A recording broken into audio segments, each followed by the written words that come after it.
having an election in an atmosphere of insecurity, and every region of the country have their fair share of insecurity. You go to the northeast, you see the terrorist attack. The terrorists attack, the Boko Haram, the ISWAP are operating there. You go to the northwest, you see banditry and a bit of terrorist attack. You come to the north central, where you have farmer elder crisis. You go to the southwest, this is where you have kidnapping, and there you also have most of these electoral violence taking place. Then you come to the south, you have the issue of oil theft, the insecurity around that region, and then you come to the southeast, where you have the secessionist agitation. So this should give you a brief map of that. Look, every aspect, every region in the country is facing one insecurity or the other. However, what it means now is this, that look, most of these forces at play also are calling for attention. And that is why in the southeast, you see maybe the IPOB, all the forces at play there are calling for attention. And one of the ways they think they can get this attention is by scuttling the election. You come to the, northeast, the north central, and the northwest too. Most of the forces are also calling for attention. And election is one of the ways where they think their voices can be heard. By scuttling the election, they think people will begin to, or the government will begin to listen to them. So these are the forces at play. And however, that is just outside the electoral circle. Again, you now begin to look at within the electoral circle, there are political parties, there are politicians who also feel that, look, they are not well prepared, and they also feel probably they are not likely going to win this election. So the best they could do is to cause violence, so that probably they have more time to also prepare. Again, one thing you also need to understand with this election is that this is the first time since we returned to democracy in 1999 that we will be having an election that each of the region have representation on the ballot. And that is also telling you something. For instance, you go to the southeast, they have a major candidate. You go to the southwest, they have a major candidate. You go to the north, they have a major candidate, both northeast and northwest. All of them have a major candidate on their ballot. And that alone is already polarizing the country. And this already also telling you that, look, we might begin to have people going back to their region to fortify and solidify their base within their region. And that is, again, a potential for violence, where you want to see that if the other person comes here to my region to campaign, then they are likely going to be attacked. And these are the indices at play here that we need to look at. Bukola Idowu, we're certainly grateful for your time, and unfortunately we've run out of it, but we appreciate your analysis so far. Bukola Idowu is the team lead, Kimpact Development Initiative. Thank you so much for joining us on Newsday. All right, Newsday continues with more of our top stories to come with Temitope Fabemi and Howard McCann. I am Mbai Mutiniri Epeyong. I'm Cynthia Are. Please stay with us.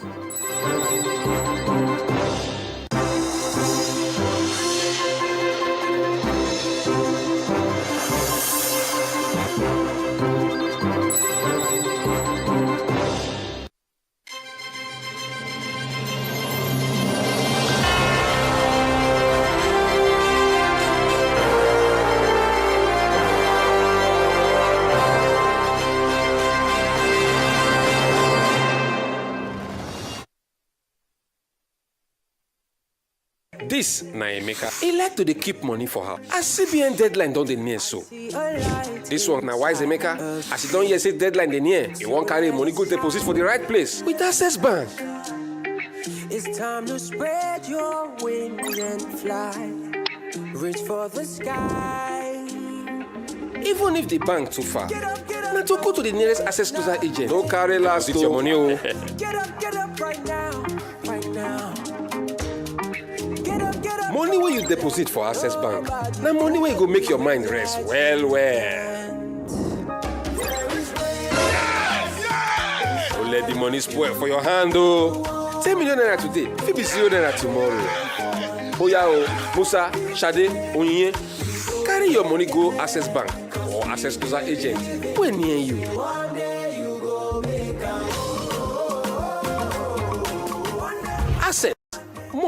than banking. What does endless possibilities mean to you? A shop in the perfect location, in the hottest part of town? You don't have to own a physical store to do business. That's why Flutterwave Store helps to put those dreams on track.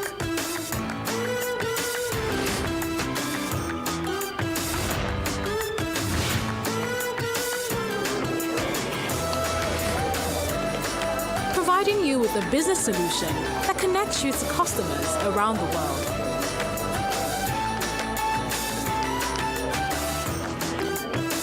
No matter where you are, connect to millions of customers globally on Flutterwave Store. The business solution that helps your business thrive. Start selling on flutterwave.com/store today.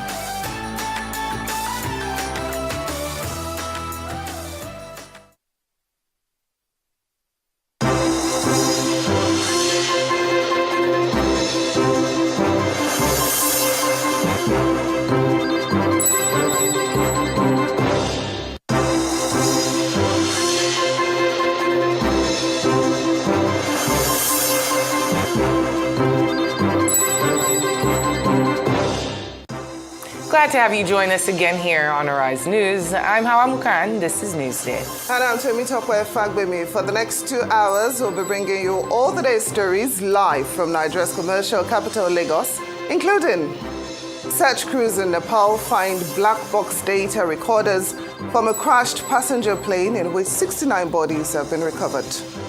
Russia and Belarus begin 2 weeks of joint military drills as concerns grow that Moscow is pressuring its closest ally to join the war in Ukraine. And South African court holds private prosecution against President Cyril Ramaphosa as initiated by former President Jacob Zuma. Details in a moment.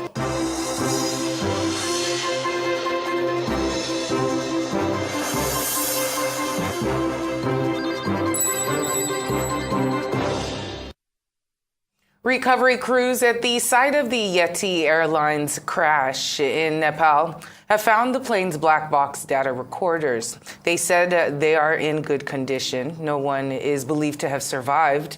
At least 69 bodies have been recovered. The air accident is the country's worst in 3 decades. A national day of mourning is being observed. The plane went down on Sunday near Pokhara's new international airport that opened only 2 weeks ago. It was traveling from Kathmandu in the mountain nation. The terrain and weather can be difficult to navigate. Others say safety standards and aircrafts needed to be improved and updated. A government body has been set up to investigate the cause of the crash. My niece was very talented. She was also a very good student. She was busy with her studies in Kathmandu. She was also running a makeup studio along with an online business platform. She would never hurt anyone. She was simple, and now God has taken away such a nice person. May her soul rest in peace. Everybody in the family is in pain. She was the only daughter in the family. The family is deeply devastated. I am not able to think how I can console the other members of the family. Russia and Belarus have begun 2 weeks of Air Force military drills. The two countries have held joint exercises in the past year as Russia began its offensive in Ukraine. This time, the Belarusian Defense Ministry has insisted the tactical flight exercises are defensive in nature to prepare for possible combat missions. There are concerns Moscow is pushing Minsk to join the war in Ukraine. A cargo ship carrying 13,000 tons of peas from Ukraine has run aground in Istanbul. The vessel brought traffic to a standstill on the Bosphorus Strait. Several tugs were sent to help the ship. No damage or spill has been recorded.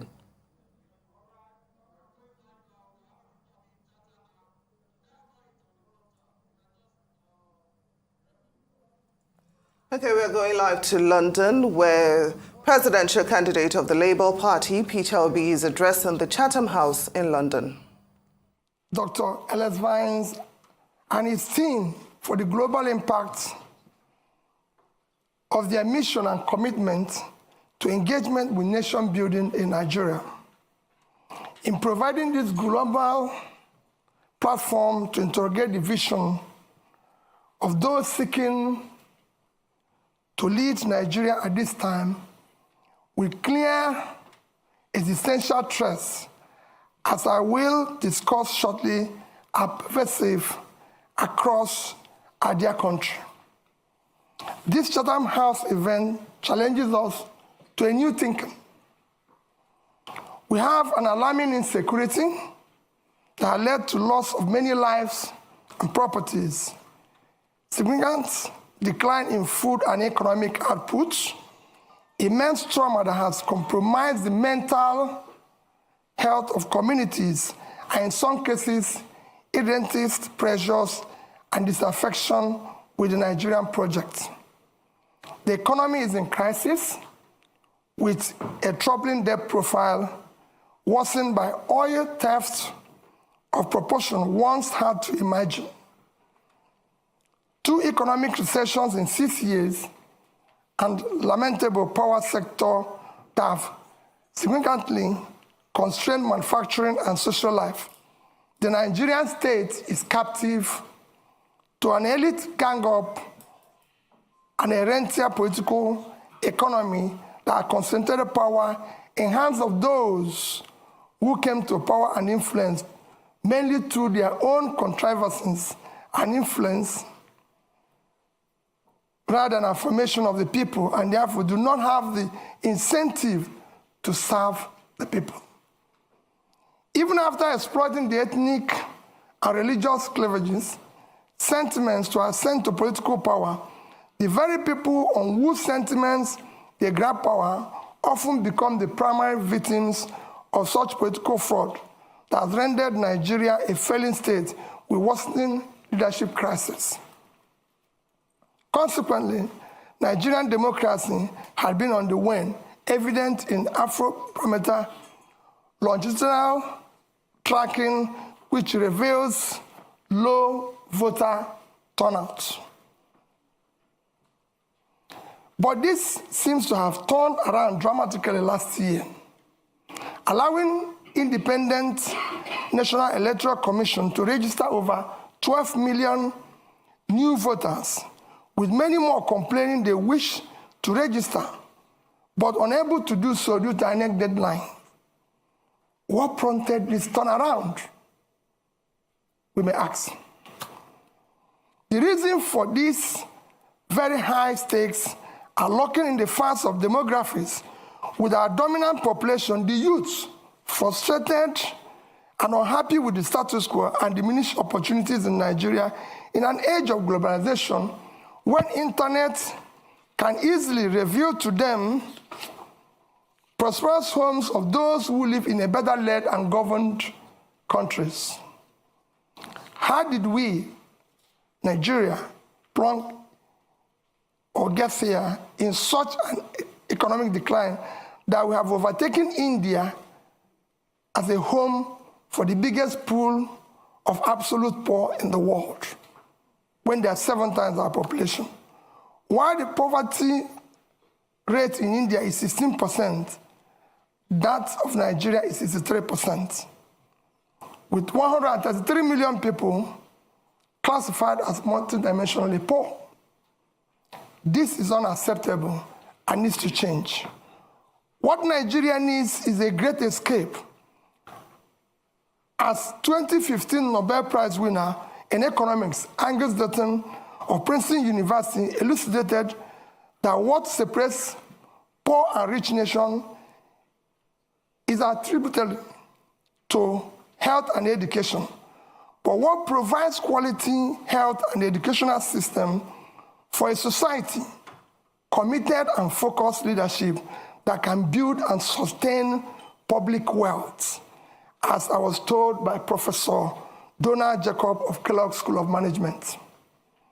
In many ways, this is the heart of my remarks today, which are deeply rooted in my upbringing, particularly my mother's counsel, that I live a life of positive impact and manage both personal and public resources most prudently for the sustainable, inclusive growth of development of the society.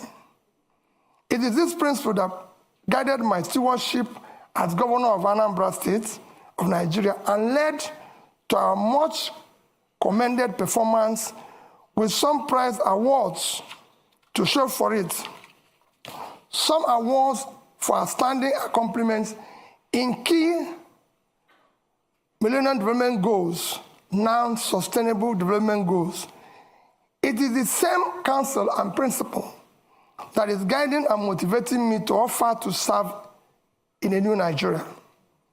The answer lies in leadership, institution, and demographics. The good news is that the demography is driving the change we're seeing in Africa. With election after election last year in Africa, in which establishment parties are being upturned by new and small parties.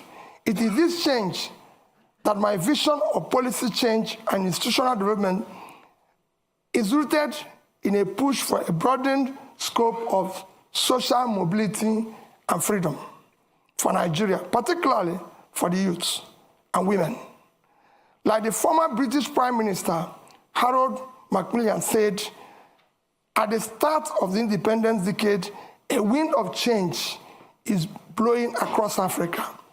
Today, that new wind of change sees the ballot box as being instrumental to changing of bad leadership.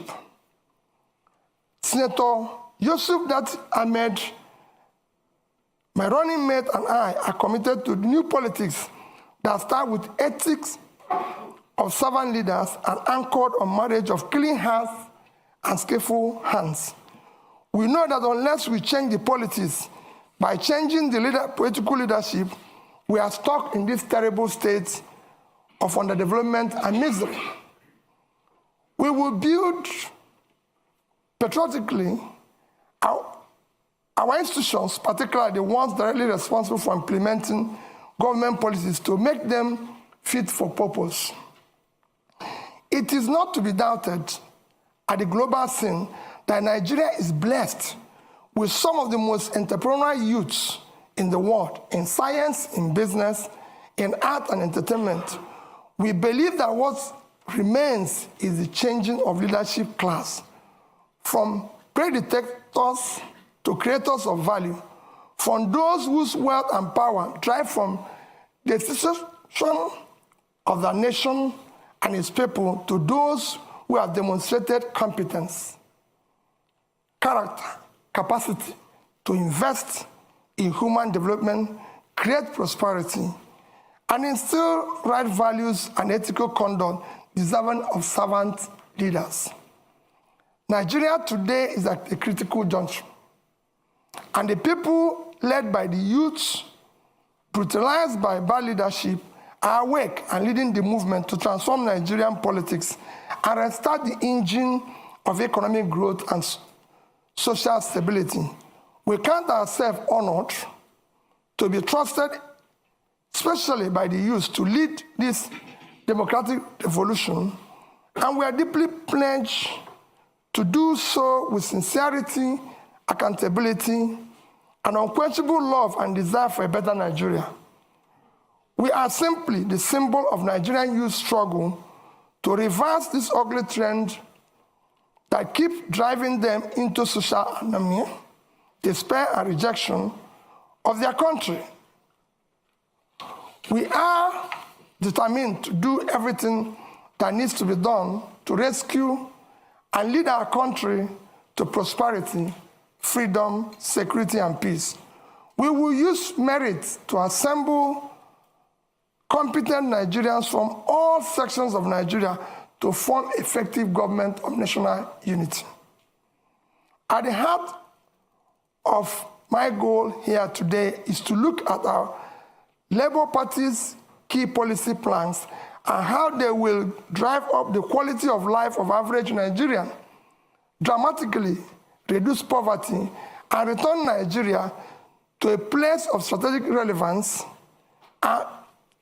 in a world that needs a thriving and well-governed Nigeria, stabilizing the continent of Africa, making it high value add for a planet impaired by environmental challenges, terrorism, and inequity.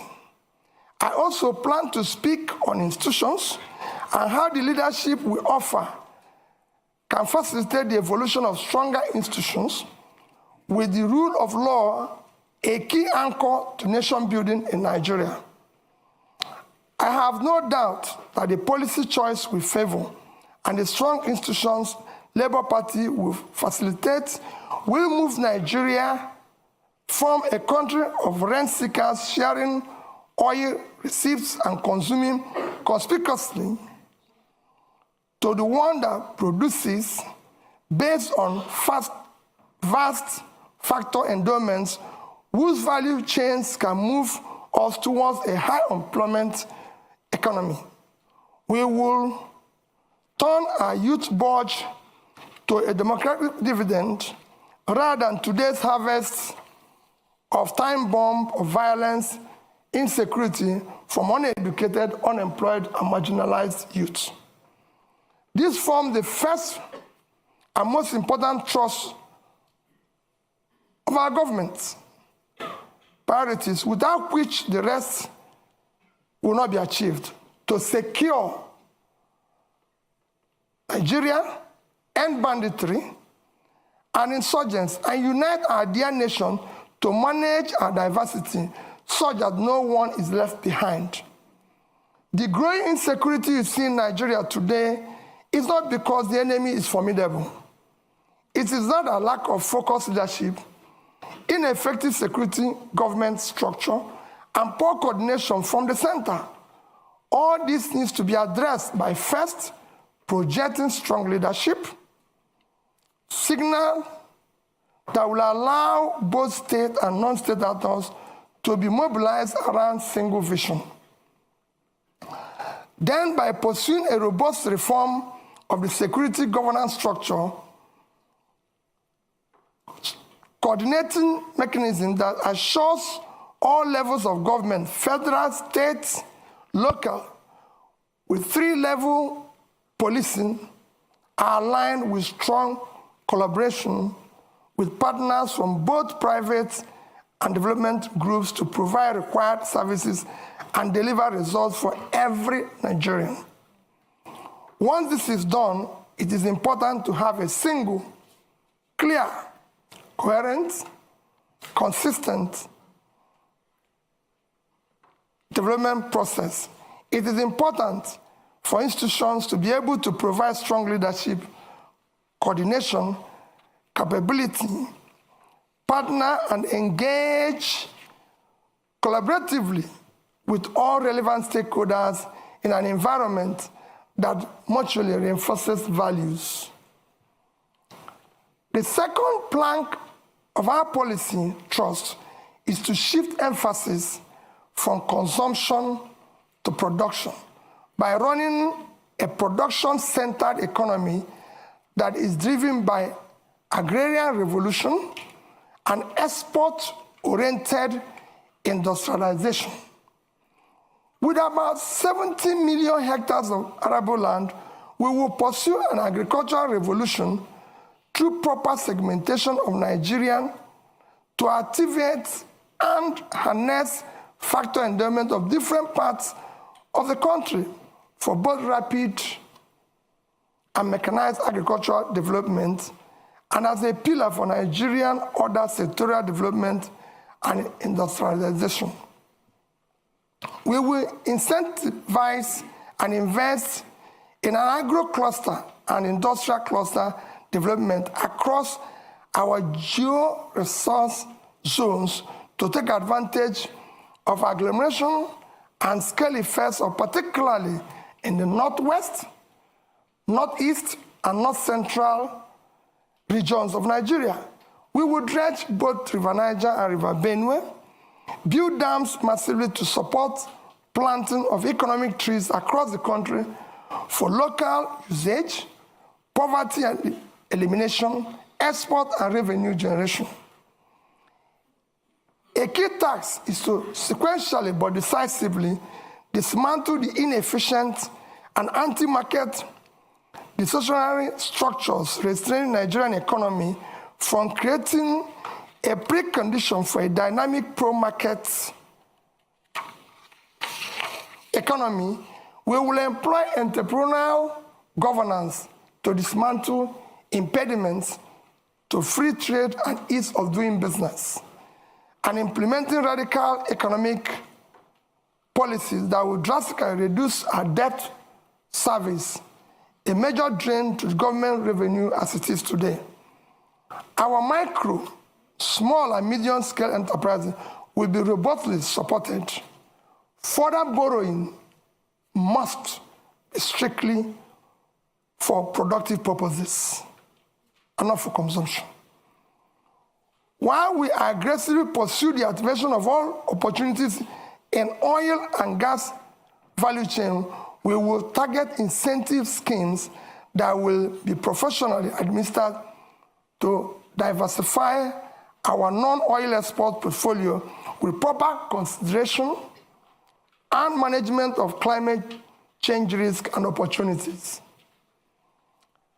The third pillar of our government priorities is to restructure the polity through effective legal and institutional reforms to entrench rule of law, aggressively fight corruption, reduce the cost of governance, and establish honest and efficient civil service. Reducing costs of governance in Nigeria is an effective way of fighting institutional corruption.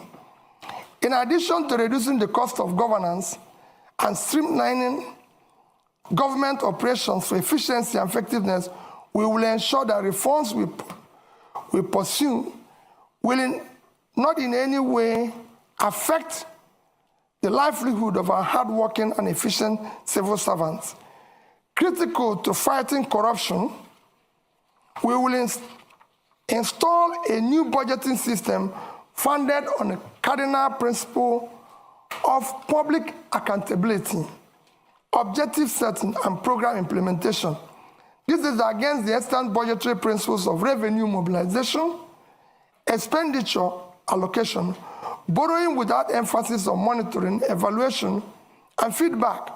We will enforce principles of performance, auditing, institutionalized monitoring and evaluation process of the entire public service delivery as the primary means of actualizing our vision of the new Nigeria.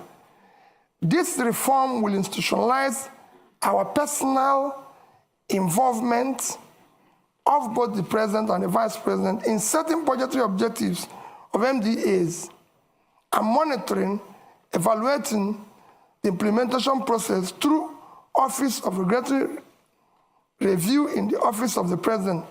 Budget monitoring and evaluation capacity will be strengthened within the presidency. We will embark on effective micro and physical restructuring to quickly restore physical viability by discontinuing unaffordable subsidies which have left a black hole in government finances.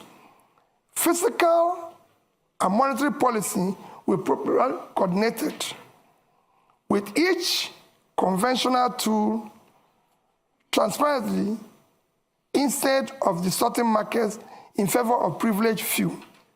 For instance, an avoidance of doubt, we will collaborate with Central Bank of Nigeria for a transparent liberalization of our foreign exchange market and dismantling of OPEC multiple exchange rates.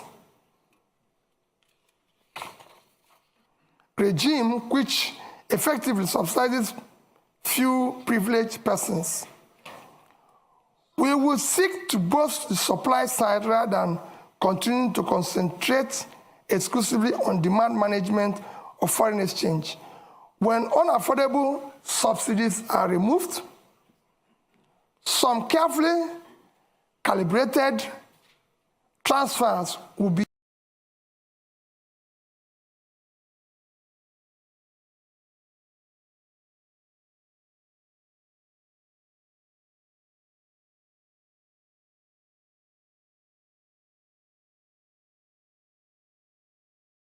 Basically, target fiscal and trade policies designed to stimulate investment and growth. Revenue shortfalls and leakages, such as oil theft, will be dealt with decisively by holding persons in position of authority fully accountable. The fourth plank of our governance priorities is to leapfrog into the fourth industrial revolution through application of scientific technological innovation to create digital economy.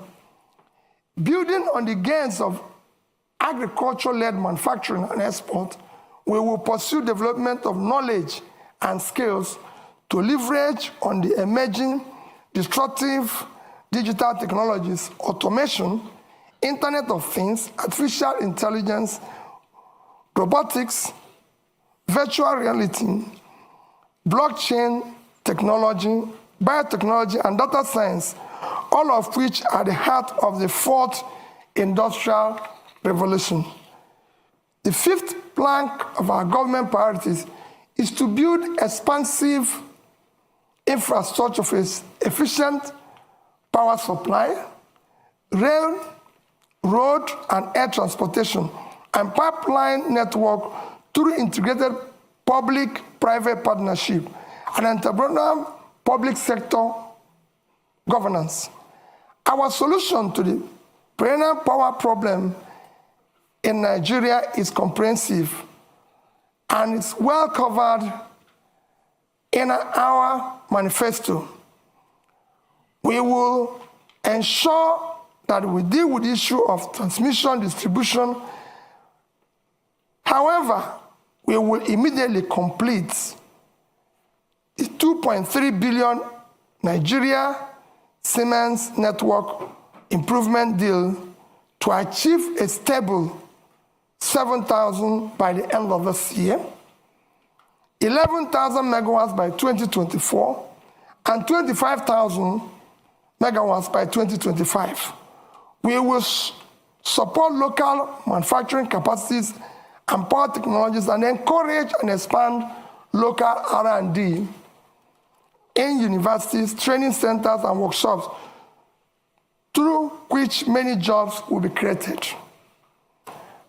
Our sixth priority program is to enhance human capital development of our youth for productivity and global competitiveness through investment in education, in research, quality health, and entrepreneurial education. The World Bank Human Capital Development Index ranks Nigeria 168 over 173. To move Nigeria right to the top bracket of the index, we will pursue a Marshall Plan type program on education that incorporates compulsory technical and vocational skills, sports, entrepreneurship, programming, digital skills from primary to secondary school level. In line with this commitment to transform our educational sector, we will prioritize funding of this critical sector. Our tertiary institution will be remodeled to serve as hubs and centers of research, development, and commercialization of ideas for quick industrialization of Nigeria. Finally, our seventh priority is to conduct an Afrocentric diplomacy that protects the rights of Nigerian citizens abroad, advances the economic interests of Nigerians and Nigerian businesses in a changing world. In concluding, let me say that the problem with Nigeria is at once complex and simple. It rests on leadership. As our erudite Professor Chinua Achebe stated, the trouble with Nigeria is simply and squarely a failure of leadership. In Achebe's view, there's nothing basically wrong with Nigerian character. The Nigerian problem is the unwillingness or inability of its leaders to rise to the responsibility, to the challenge of leading in the front by example, which is the hallmark of true leadership.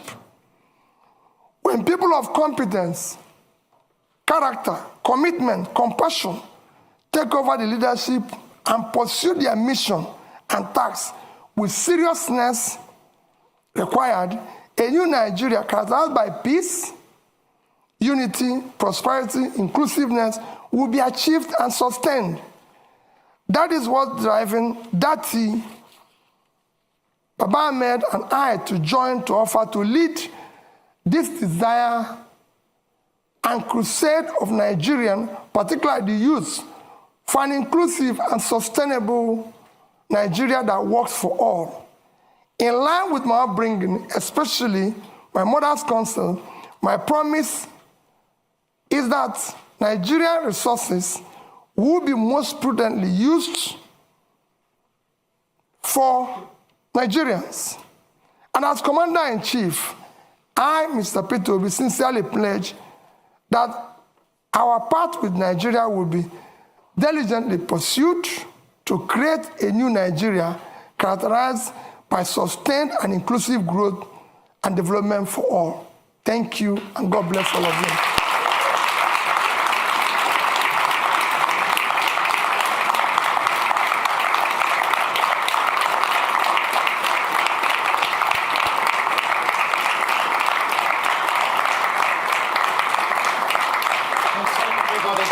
Thank you. Peter, I don't know if you want to sit for a moment while we take a few questions. We'll take them in threes, or you can stay there as you wish. Yeah. Look, the first question, we have, at the moment, the analytics are showing we have tens of thousands of people watching. So my apologies if you are on Facebook, YouTube, the Chatham House channel.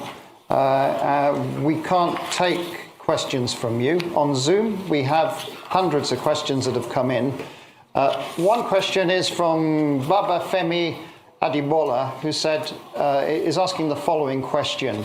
Given the complexity of Nigeria's democracy and the Labour Party not projected to have the majority in the National Assembly, how would you work with legislators to ensure the radical reforms you are proposing come to light if you win the presidential election? So that's one question. Just hold that there. And I'm going to go right to the back of the room, right at the corner there. The gentleman right in the corner. Yes, so yes, you.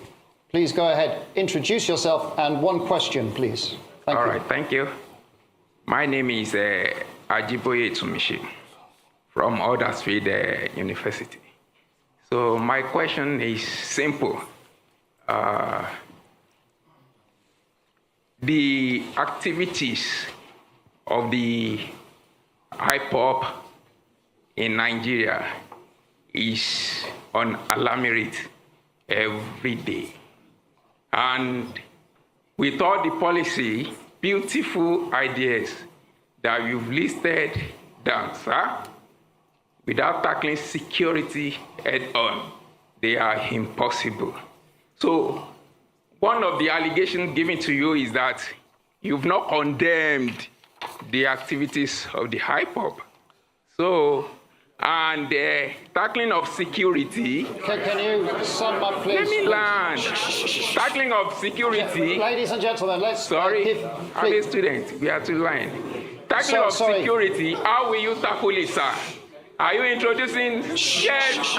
Please. Are you introducing state police, or are you strengthening the federal government security apparatus? Thank you. Thank you very much. I have another question that has come in, which I want to ask from our virtual audience, and it's from Vivian Achekwezu, who's asking the following. Vivian is asking, for many years, Nigeria has underinvested in healthcare. What are your plans for achieving universal health coverage, where access to healthcare is a right rather than a privilege, as well as ensuring sustained funding for epidemic preparedness and response? We did have a similar question for Mr. Tinubu in the last session that we did. So there are three questions there for you, Peter, and then I'll come through the audience here. Please just be patient.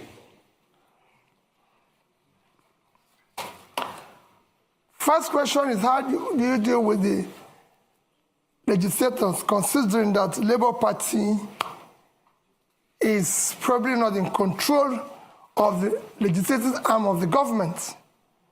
Quite frankly, I have been through this as a governor. When I was elected and sworn in as the governor, I have 30 House members, not from my party. In fact, nobody from my party was involved. As long as you are pursuing what is right, everybody will go with you, because the legislator is insecure in his place. He knows that his people are without job, and that's what he wants. He wants development. What else is he elected to do? It becomes a problem when you are pursuing transactional policies which will benefit you, or you're engaging in nepotism where you have to. But if you address it by strictly following the Constitution, which spells out that the system is characterized by simply that will have diversity and all is included, and you did the right things, you don't need to worry about that. On the issue of IPOB, maybe you're not following me. Even yesterday, I spoke about Biafra being ended 53 years ago. It's all over the place in the space. I condemn all agitators, but in condemning them, you have to look at what brought about these agitations all over the place. It's not only IPOB. We have Yoruba Nation movement. We have all sorts. When you have created this level of massive poverty, where 63% of your population is poor, you're going to create all sorts of problems. I was speaking to a British minister this morning. I said we have about 40% unemployment. And we have about 60% youth unemployment. Young people in their productive age doing nothing. If you have 15% unemployment in Britain today, you're going to have massive, remember, agitation. Nobody will be able to leave his house. So what you're seeing is a cumulative effect of leadership failure over the years, which will be solved by good governance. When people start seeing justice, fairness, and inclusive government and doing the right thing, all those things will start reversing itself. And that is what me and that is offering. I will talk and discuss with all agitators. There's nothing wrong in that. People agitate even in my house, and I talk with them.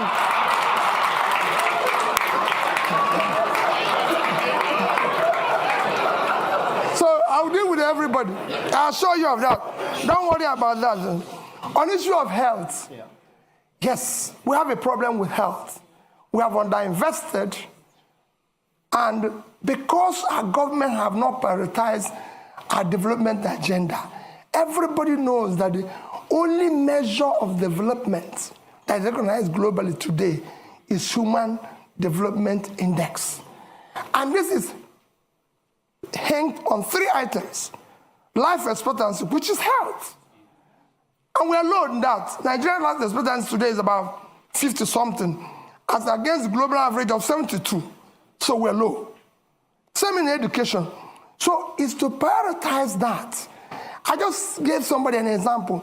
In the past 5 years, from 2015 to 2021, Nigerian budget in health is under 2.5 trillion naira for 200 million people. It's unacceptable. Even this year, our budget for health is about 1.5 trillion. Our budget for education is about 2 trillion. 2 of them combined, annual budget is about 3.5 trillion.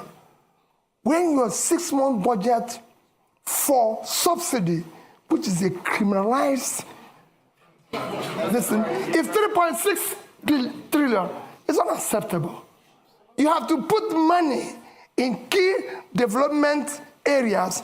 As Professor Dutton has just mentioned, and I read out here, that what separates country, rich and poor, is health and education. So it's clear. So we will deal with it. But he said, how do you cover it? Nations of our size have covered it. How did India, for 1.4 billion people, cover issue of health? How did Indonesia cover that? We have big nations that have done it well. If we don't know how to do it, we learn from them. There's nothing wrong in learning if you don't know how to do it. I'm going to take more questions. Now, there is someone who has such a strong arm. Their arm has been up for 15 minutes. Now, I'm not going to say that's criteria for taking question next time, but madam, you get the question. You have the strongest arm in the audience. Please introduce yourself. One question. Thank you so much.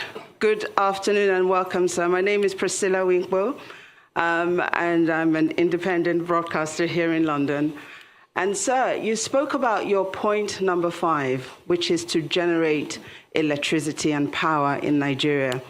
And you spoke about transmission, distribution, and generation. But I think it's fair to say that our problems with power goes beyond those 3 areas. And the main problem that I see here is this. We have a population, or part of the economy, shall we say, those who supply spare parts, the engineers, those who work within that sector, whether it's those that are selling generators, and we know that that issue is perhaps the biggest issue when it comes to our power generation. So my question here is this. How do you plan, number 1, and I'm going to take a risk here, to deal with the big boys, and how do you also plan to address that economy that will then no longer exist because you have generated power? Because I'm sure that they too will rise up against it. Thank you so much. Thank you very much. We did online have lots of questions about refining also, and so this is a key issue that people are asking question about. So the gentleman there, a bit further along. Yes, there, you, just there, yeah. Please go ahead, introduce yourself. Thank you very much. One question. Good to see you, Peter. Paul Arkwright. I was the British High Commissioner to Nigeria from 2015 to 2018, and it's good to see you in London, sir. Thank you very much for your talk. I've now moved into private business. I'm a consultant, and I'm advising companies and funds, investors, to look at Africa, to look at Nigeria, to consider investing there, and everyone agrees, I think, that FDI, foreign direct investment, is critical to the future of Nigeria. But at the moment, they're very cautious, and that's putting it diplomatically. When you become president, sir, could you tell me the sort of 3 things you would do in the first, let's say, 100 days, which would send the right signal to foreign investors to look again at Nigeria, not just look again at Nigeria, but to invest in Nigeria? Because as you know, I'm one of Nigeria's strongest supporters, and I think this is a country which is worth investing in. Thank you. Okay. And I will come back to this side. The gentleman just there. You, sir? Just there. No. Behind, sorry. You're the lucky one. One question, short, please. Give your name. Good evening. It's William Owomayi, the UK's young ambassador to the Commonwealth and a member of Chatham House. You've caught Nigeria by storm in recent months with your campaign and your vision to unify Nigeria, mobilizing young people all across the country. You mentioned debt a few times in your speech. Currently, the government is repaying debt to the central bank at an interest rate of 19.5%, which is extremely high. How do you plan to support the next generation? The government is paying? Repaying the central bank debt by 19.5% interest rate. How do you plan to support the next generation by dealing with the debt repayment crisis? And also, how do you plan to deal with tackling financial transparency in Nigeria? The central bank hasn't released its balance sheet in about 3 years. Thank you. There you go, Peter. 3 questions. Let me start with my sister there. He talked about the big What you're saying is about the big boys who are selling generators.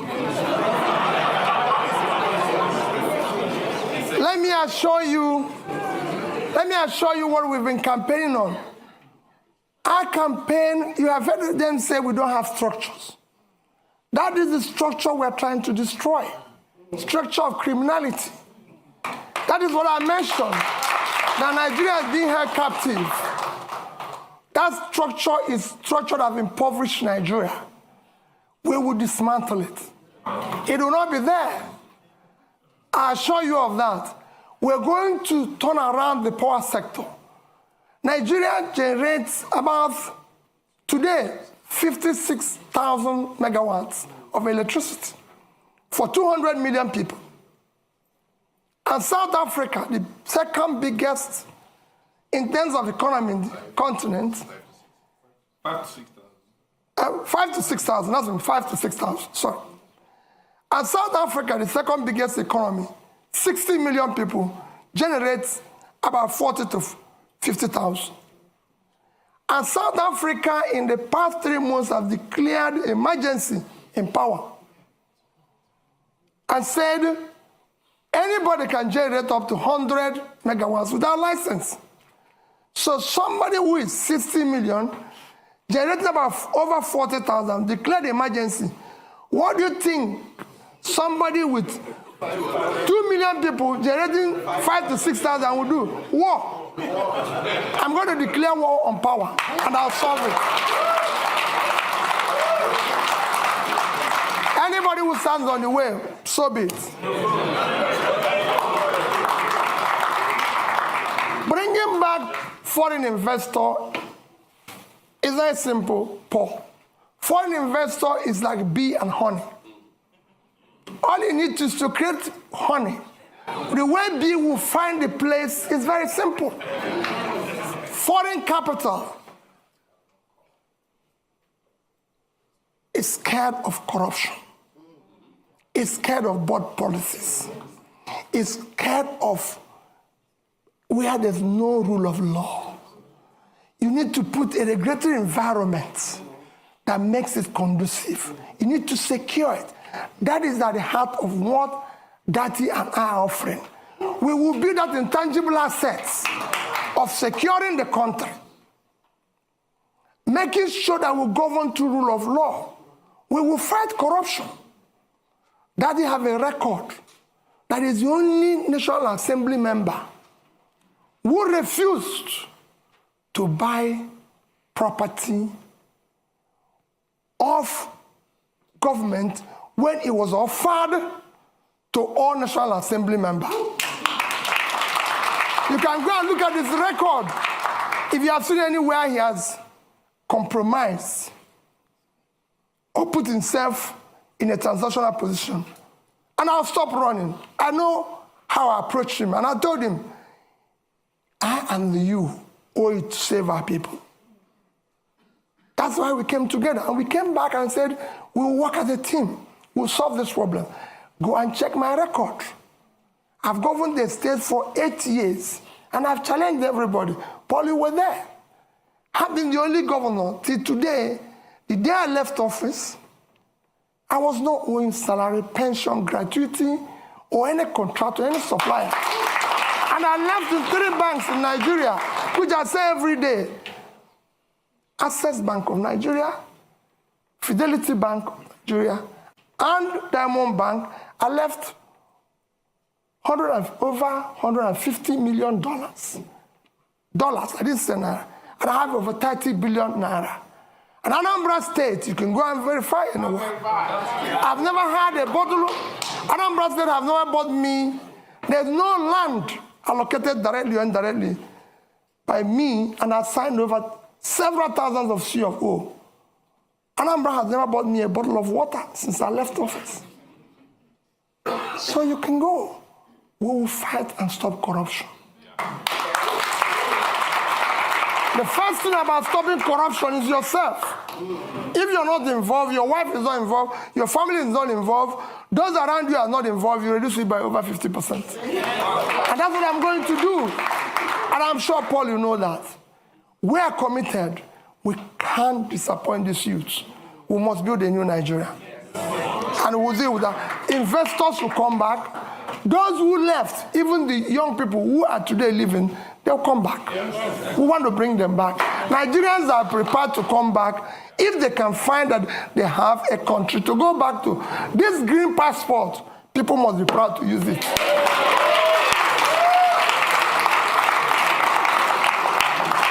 On issue of capital, where do you find money?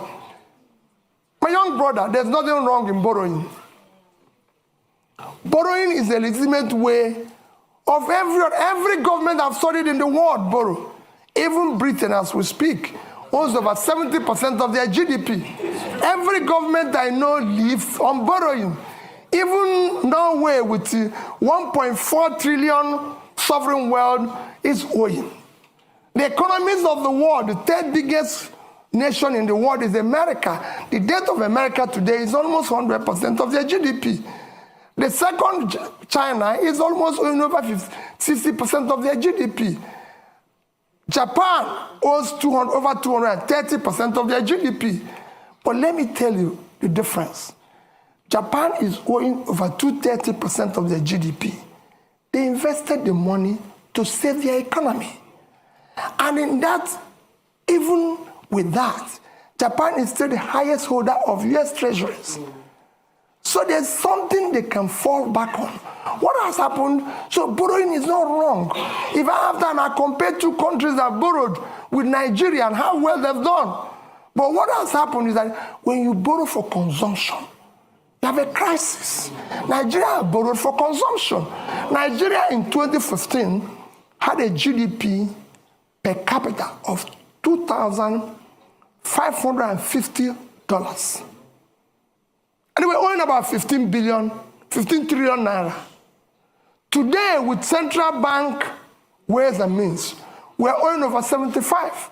So we have grown that debt by about 400%. But our per capita is 2,000. That means that the money we borrowed was thrown away. So that is what I'm going to reverse. We'll restructure the debt as it is today. We will restructure it and put it a long time to be able to pay it. I'm a finance person, that is one. And then we will not say, like I said here, no more borrowing for consumption. We will still borrow, people will see it, it will be transparent, it will be for investment. And that's what we intend to do. Countries have been in this situation before. We're not in a situation where other countries haven't passed before. It's a question of showing leadership, and we will be able to solve it. Thank you. I'm coming back. We are now almost around 60,000 people just watching us and sending in questions, so we're trying to be at least a bit inclusive. We have a question from Debo Ademoyo, who is asking, what are your policy ideas on climate change? Do you have a plan for ensuring sustainability in a new government? So that's one question. Then there was a joint question from Miss Etty and Zindi Anthony Levy, and they're asking, insecurity is a major problem. What are your plans in tackling this? What are your plans in terms of security sector reform in Nigeria? I'm going to take two more physical questions in the room. The lady right in the front here. So I'm not going to discriminate with the front rows. Please, go ahead. Thank you. My name is Chi Chikwendo. I'm a practicing solicitor here, advocating, of course, for rule of law. Thank you so much, Your Excellency, for the inspiring exposition on your vision for policy change and institutional reforms.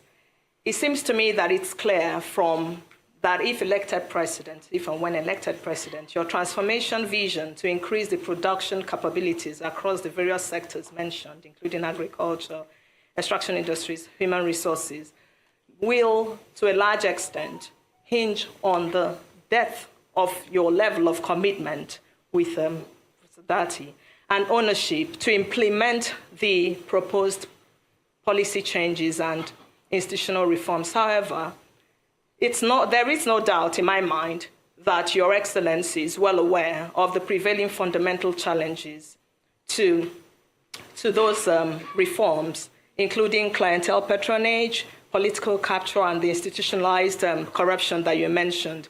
So the question is, how do you intend to navigate these challenges differently from the efforts of previous administrations, particularly with a view to modifying the behaviors of the key players in support of achieving those anticipated outcomes.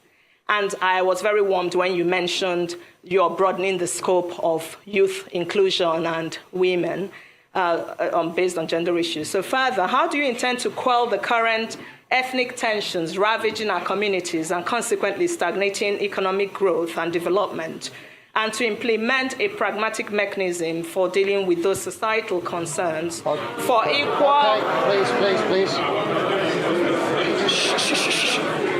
We need... The longer this takes, the less questions. Madam, please, now. So the question there is, how do you intend to implement a pragmatic mechanism for dealing with those societal concerns for equal access to the services, inclusive participation, and integrating the various ethnic groups? Thank you very much. Thank you. Peter, if you answer those questions, because that was more than one question. Well, let me start with the issue of, you have, like you said, you have more than one question. I have about 2 questions. Let me start with the issue of ethnic tension. The ethnic tension you see today is based and as a result of injustice, unfairness, exclusion, marginalization. As soon as you start reversing that, they start going down. That is what I said to young men about agitation. As long as you start doing the right things, as long as you start building an inclusive society where people's talent, hard work will match up their opportunity, you start seeing those things go down. There's tension, even in the Western world here. I live here when the blacks feel excluded. But as the more the government opens up and tolerates and builds an inclusive, transparent, more broad-based, acceptable, they will come down. And we will show, I've said before, we will show compassion. We will show love. Because there's nothing, you're a leader. Don't go away when Bayelsa is under the water. Don't leave Jigawa to die. Don't say, oh, I cannot go to Southern Kaduna because there's a problem. We will show compassion. We will lead from the front. We're not going to walk away. And for me, Borno is part of Nigeria. I don't want to say people, oh, the region is insecure. Nigeria is insecure. Like I told the IDP people in Christmas, I spent my IDP with IDP people in Makurdi in Christmas. And in New Year was another IDP camp in Abuja. And I said to them, as long as Nigerians are in IDP, all of us are in IDP. I will not allow, and I know that you will not allow it, for any Nigerian to remain in IDP while we're sleeping in our mansions. Never. They must go back. On issue of challenges and dealing with them, the challenges you foresee, I've dealt with such challenges at the Anambra level. And I'll show you the same challenges. We're not going to, as long as you're not involved in this transnational governance, you can deal with anybody. And we're not going to compromise. We have an issue, I said, we're at an existential threat that we don't need to. There's no sacred cow. You either be a Nigerian or you can find another country. We have a country with the rule of law. It will be the same level playing field for everybody. I want to solve the problem. For example, I said it without equivocation. I must pull out the poverty that is devastating the north. The vast land in the north is far more, in terms of assets and source of revenue generation and exports for Nigeria than the oil. It's very simple. And I give you an example of one state that I use every day. Niger State is 76,000 square kilometers. Precisely 76.3 thousand square kilometers of land. 7 local governments in that state is under control of bandits. I've tried to interview them because they have no job. They have nothing and everything. Niger State is 2.5 times the size of Netherlands. And Netherlands agricultural export last year was $120 billion. Why can't Niger State do 5% of that? They have arable land. And all they get from the revenue, from the sharing, which is the consumption, is less than 50 billion naira when they have minus their debts and everything. If they earn 6% of 5% of that is $6 billion. At 650, it's about 4 trillion, 80 times what they get from here. We will change it. Somebody talked about tackling insecurity. I've said it extensively. It is our first commitment to first secure Nigeria. Securing Nigeria is not impossible. I secured Anambra State as governor. And it won't be different. I've said we will deal and talk with those we will win, we will talk with those who are winnable. It will be carrot and stick. And those who don't, we will deal with them. We're not going to shy away. Nigeria must be secured. It's a country. Every country must be secured. But we are not going to walk away from the problem. We'll deal with it. We have our armies and military used to secure Africa. So this is time to go back and resonate that spirit in which they used to secure Africa to secure Nigeria. And we will deal with it. On climate change, I've always said we'll follow the protocol. And I did mention here about issue of things like planting trees, issues of dredging. These are some of the climate change issues, because as you see today, we have a situation where there's flooding in Nigeria because we've not dredged River Niger, River Benue, and everything. And I said it consistently. This is not difficult. We've awarded contracts for it in the past. Today, every Egyptian will tell you, no Nile, no Egypt. They have used it to improve the water transportation, which dredging this one will do. And that's along fighting climate change. They've used it for other means, which we will use the same River Niger and River Benue to do. River Niger and River Benue combined is, River Niger is 4,200 kilometers long. River Nile is 1,400. River Benue is 1,400 long. So two of them are 5,600. Nile is 6,650. If Egypt, an African country, can dredge, maintain River Nile, Nigeria is big enough to deal with this, and we'll deal with it. And I assure you, you'll see the difference. It will be clear. Other protocols of climate change will follow it. Where we find difficult, we'll negotiate and talk with others involved in that. We are signatory to it, and it's devastating the world today. So we must follow the protocol. Thank you. The clock is ticking. We're on borrowed time now, but we are going over, as I said. So there's right at the front here, there's a gentleman there. I'm going to take 3 questions, and then I think the clock is going to have had its say. Short and sharp, please. Go ahead. I'll keep it short. Hi, good afternoon. My name's Alexis Akwajiram. I'm the managing editor of Semaphore Africa. My question is, if you become the next president, would you seek to keep the current central bank governor or replace him? And please explain your answer. So, the gentleman in the middle there. Yeah. Please. Go ahead. Good afternoon, and thank you for your remarks. My name is Chibuikem Ugongadi. I'm his master's student at King's College London, and it's funny, actually, my question is related to him. Given the debacle at the central bank currently and their conduct over the past 8 years, what is your view on central bank independence? as a tool to improve economic growth? And how will you instill, what will you do about the leadership at the central bank when you become president in order to make sure that their principles are in line with yours on monetary policy? Thank you very much. The lady over there. Yes, madam, you. Yes, but sharp, please. There's a microphone just here. It's next to you. Just there, please. Aha. Okay, Your Excellency, good afternoon. So my question here is this. You talked about restructuring. As you're aware, Nigeria can barely service its external debt.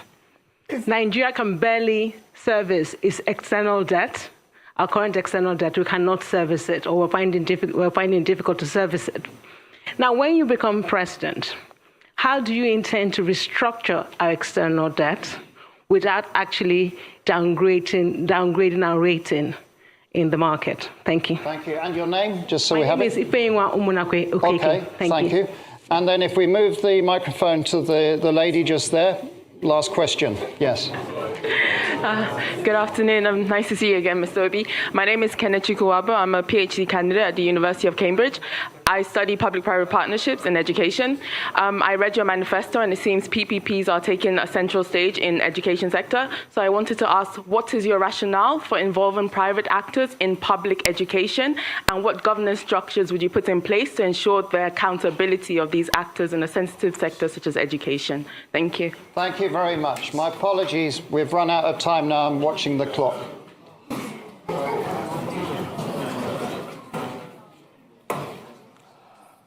Okay. Alex, I hope you will allow me. There's somebody here that is so keen.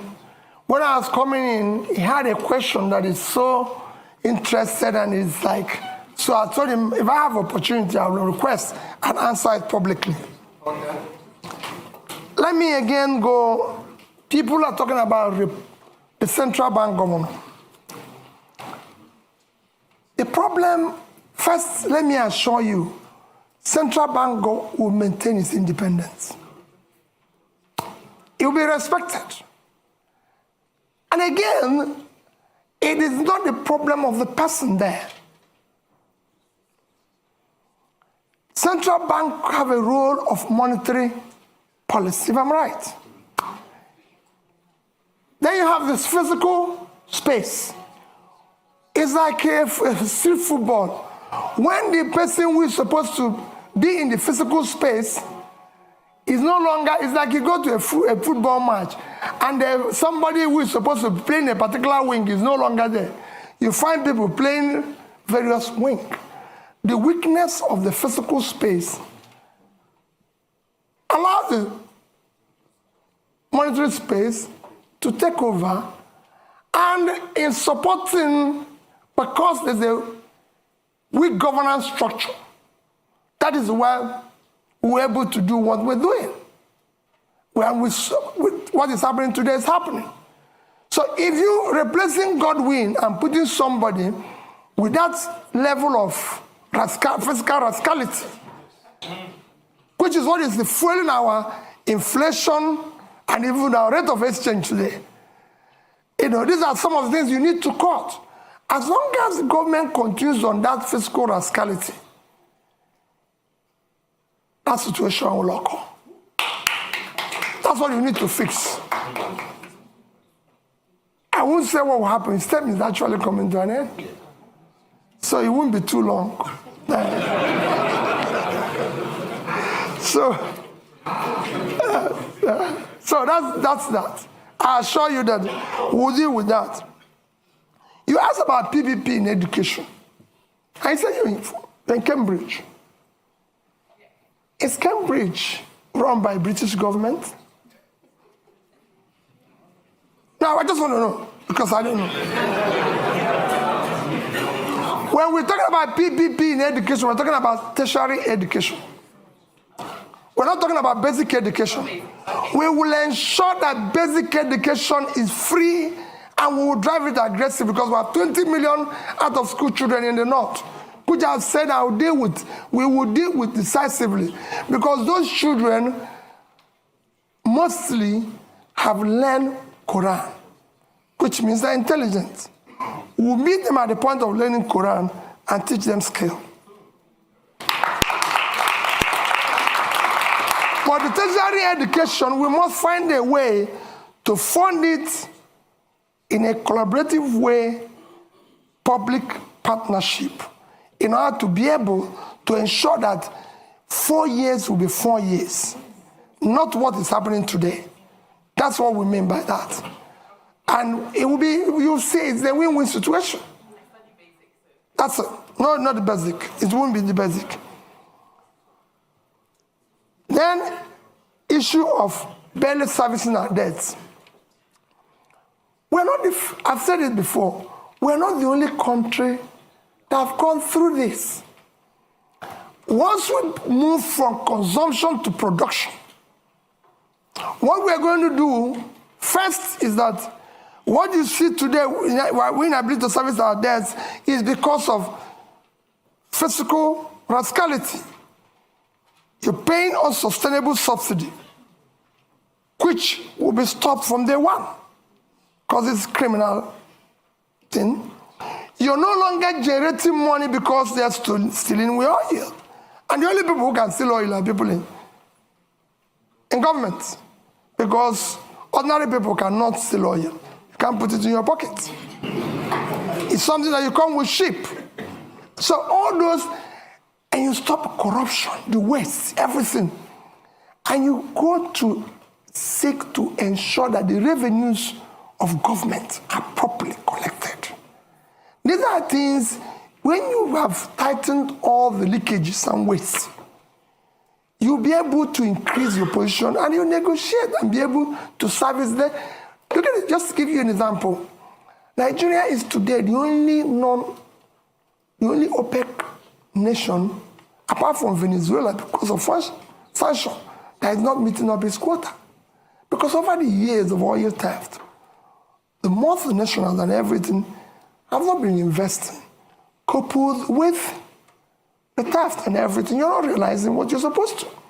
Every other nation that is in the same condition was able to bring down their rates and inflation within this period of Ukraine war. I'm not saying it's good to wait for war to be able to get more revenue, but people are taking advantage of it, because it's there. And you can't run away from it. But we couldn't take that advantage. Our situation got worse because of poor management of our own physical space, which will change without an eye. And finally, like I said, somebody kept telling me that issue that people have been saying that if I become president, that there's issue of being, how do I say, what word do they use? Stingy. Pat knew the question of stingy. How are you going to manage? Because they said you'll be stingy and everything. And let me say it publicly that people don't know what it is all about. At the heart of poverty is capital formation. And you can't go about capital formation without savings. Even in the most developed world, which is why I said that Japan holds highest amount of U.S. treasury. If you listen or you go and read about what Professor Ragnar Nask done in the 50s, it showed it clearly. Capital formation is the heart of poverty. Without capital formation, you have low productivity, low income, and you produce poverty all over the place. What I was doing as governor, I was the best governor in Millennium Development Goals by the UNDP. You can go and check that. It's there. I won a prize for the best road network. I won the Gay Prize back-to-back on health. You can go and see what I did in health. Build scratch, teaching hospitals and everything. Improved #1 in education. And above all, I was able to save because I believe in future generation. If you look at that savings, I said future generation funding because we want to have proper capital formation to drive tomorrow. If I have opportunity in Nigeria, no matter what we do, we'll do the same thing. We must save for tomorrow. Because that's how you form capital to turn around tomorrow. So as the end, I appeal to all of you. There's nothing more powerful than an idea whose time have come. Victor Hugo. The time today is to have competent leadership with character, commitment and compassion. And that's what Nigeria is yearning for. That's what Dati and I are offering you. Let's have opportunity to build a better Nigeria. Thank you.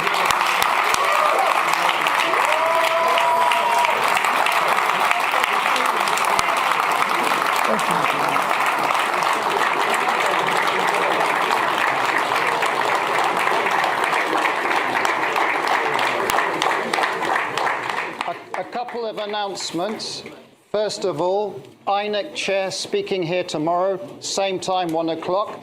You're welcome. It's also going to be live streamed. NNPP presidential candidate Wednesday, same time. And finally, again, just to thank Peter Obi for coming to Chatham House. And good luck in your campaign. And please, if you can just remain seated or on the side while Peter Obi leaves. Thank you very much and have a good afternoon. Okay. We got lots of press waiting for you.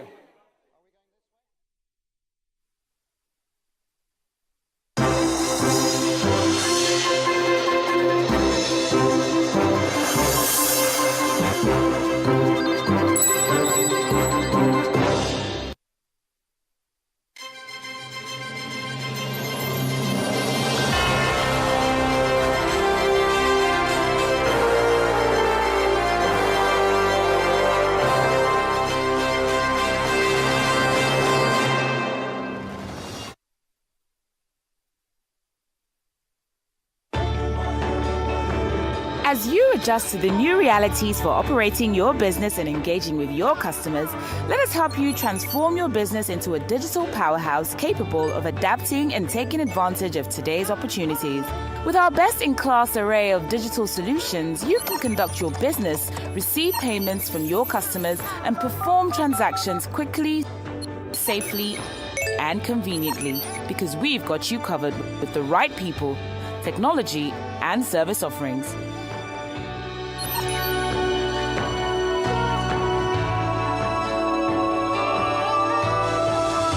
Contact us today and let us take your business to its zenith. Zenith Bank, in your best interest.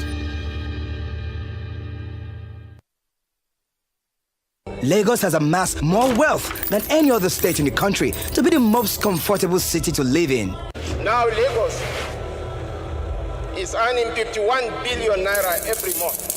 But even with all that money, this is the Lagos you have now. Bad roads filled with potholes, poor drainage system resulting in floods during rainy season, incessant traffic congestions, increased environmental pollution, poor healthcare system, large-scale child begging, poor security and increased crime rate, impunity of state government officials, lack of clean drinking water, poor transportation system. After years of empty promises, Lagos is now rated as the second worst city to live in the world. How long shall we continue like this? Lagos is not working. We want our Lagos back. Vote Dr. Abdulaziz Olajide Adediran Jandor as governor of Lagos State. Chafueko, fight for Lagos. PDP, power to the people. I've been running my business on my own, trying my best to get it to the next level, but I really need some help to get ahead. I know just what to do, I'll vote it for my loans, overdraft, step by step to my dream business with Vote. Vote is the answer. Salary earners, entrepreneurs, get your loans with no collateral. Hey. Vote is the answer. Quick sign up, zero paperwork, step by step to your dream business with Vote. Vault is available to individuals, SMEs, and corporate customers. Download Vault by Polaris Bank from the Google Play Store or Apple App Store to get started today. Vault is the answer. Yesterday I got a call from Globe. I won a 3-bedroom bungalow. Yes, guys! Guess what? I won a car. I won a generator by participating in the Festival of Joy promo by Glow. Hey, Glow don't do this one for me.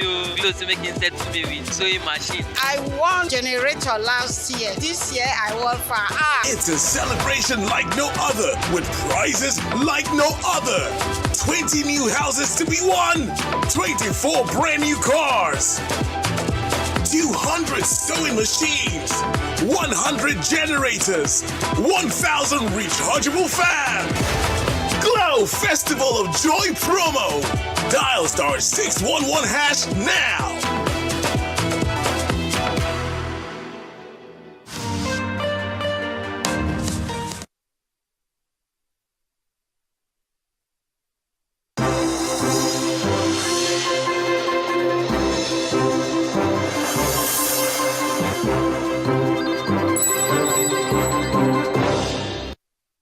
And welcome back to Newsday. Thank you so much for staying with us. Earlier, we had a live broadcast of Peter Obi speaking live at Chatham House, and it was quite engaging. He was speaking to an audience and also an online audience of about 60,000 people. He was, of course, speaking about varying institutional reforms that he and his party and his running mate, Dati Baba Ahmed, had as well. Of course, in the studio with me is with Timmy Tope, and that was nice to see. The second outing at Chatham House this election season. Well, definitely. Peter Obi is the second highest profile Nigerian politician during this campaign season who is seeking to govern Nigeria to appear on the podium at Chatham House. You recall that December last year, Bola Ahmed Tinubu, the presidential candidate of the APC, he appeared at the famous Independent Policy Institute to outline his vision for Nigeria if elected into office. Well, at today's session, Mr. Peter Obi promised to build strong institutions with sound policy fit for purpose, dismantle bureaucracy in government institutions, support SMEs, tackle climate change, aggressively fight corruption, establish rule of law, and reduce government spending without adversely affecting the livelihood of hardworking civil servants. Hawa? Well, of course, the former Anambra State governor, he was touching on his 10-point pillars for his campaign. The alarming insecurity. Of course, we know about the economic and food output challenges that we are having. He also extensively discussed restructuring the polity by fighting corruption and reducing the cost of governance. And I'm sure we will be hearing much more about that outing at Chatham House as the day progresses. In other news, President Muhammadu Buhari on Sunday laid a wreath in honor of the fallen Nigerian heroes as he presided over his last Armed Forces Remembrance Day in office as the President of the Federal Republic of Nigeria and the Commander-in-Chief of the Armed Forces. Well, the event, which took place at the National Arcade, Abuja, is celebrated annually to highlight contributions of soldiers and others who fought in the 1967 Civil War, which ended in January the 15th, 1970, as well as World War I and II, both to keep as one, both dead and alive, to keep Nigeria as one. Apart from laying of the wreath, President Muhammadu Buhari also conducted the traditional release of white pigeons, which connote peace for the nation. He also inspected a presidential parade of honor at the event. Other top government officials at the event included Vice President Yemi Osinbajo, Senate President Ahmed Lawan, and the Speaker of the House of Representatives, Femi Gbajabiamila, amongst others. Well, joining us now is a security expert, Dr. Roy Ikedibe, and he's going to be speaking on the plight of retired Nigerian military personnel and what measures the government needs to take to address these issues. Good to have you on Newsday this afternoon. Thank you for joining us. Thank you very much. It's always a pleasure. And of course, in service of the brave men and women who have fought for our country, we know that there are challenges that they face after service. One of the many is what we want to discuss with you this afternoon. Not to be presumptuous, but what are the issues that retired military personnel face right now? And is the government doing anything to address these concerns? Well, thank you. To put the record straight, I am the current National Secretary for retired members of the Nigerian Armed Forces. I'm also the Director of Media for the Coalition of Concerned Veterans. Okay, so we have this, we are grateful to all media houses, especially Arise 2, and we have noticed your consistency in following up with our problems. We have brought this issue up many times, you know, and the veteran community actually have a lot of challenges, especially for some of us that travel out of the country, you know, and incidentally, Nigerian military personnel go out of this country and come back with awards, and they make friends with foreign military. And when both come out of service, they see differently, you know. And one of the concerns is housing, medical, because the body is worn out, you know, and the medical they finally gave after so many protests. We still need to be looking at all the gray areas, trying to put in concerns. Then you now look at policies covering veterans, and you look at those that handle issues that concerns the veterans. So those are just like a blanket opening. Well, no, of course, yesterday at the Armed Forces Remembrance Day, we saw a widow of a fallen soldier, Cynthia Uba, where she was talking on the need for speedy processing of their spouses' insurance benefits and other entitlements. Now, when these things are delayed, what impact is it likely to have on the psyche of 7 military officers who can see, you know, what those that are retired are passing through? And, you know, how does it affect national security? Earlier, before I joined the military, they have this thing they call mess pan. They give food. In the barrack, you are fed. Most people don't bother about cooking, you know, and your medical is top-notch. So your family also, because of that, they have this grace to be protected by the government. So most people that are married to military people, your life is just within the barrack. You don't like pushing out. Now, when you lose a military personnel, his wife is thrown out of the barrack because you need the accommodation for another person. The quartermaster comes to you and tells you that they need this space, you know, and the finance in the army, it's supposed to process your payments and pay off the bereaved family, and hoping that that money will help them to transit to a civilian life.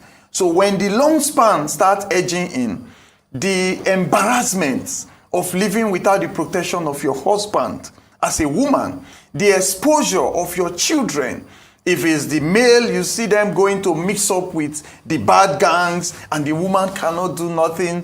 If it's the female, maybe they start being abused by other military personnel there. The wives too get these abusive responses when they go to ask for their money from serving personnel.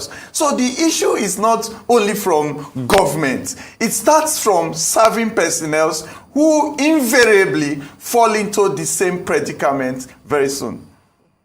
It sounds, you know, it's an unfortunate situation. It seems unfortunately like a vicious cycle as well. But I want to get your reaction to General Chief of Defense Staff, General Lucky Irabo. Now, he recently made an appeal to the nation to fall back on retired military personnel in order to fight against this dreadful insecurity that our country has been plaguing. In light of what you have been saying, the way retired military personnel's family and widowed family members get treated? Is this something that would be welcomed? Is this even a discussion amongst your quarters to going for those who haven't received a lot of their arrears to go back and serve for Nigeria? Is that possible? Well, the Chief of Defense Staff invariably took an office that was held by someone else, I think, for a while. And he met some things on ground, which was also being propagated by the people holding that office that he met. One of the things he met on ground was that we held 6 days retreats, 3 days at a span. We took a break. We came back for another 3 days. Veteran community with General Onisakin, a one-time Chief of Defense Staff. And we looked at how to transport the Nigerian Legion, which has not been effective but was constitutionally approved by the government, to the Veterans Federation of Nigeria.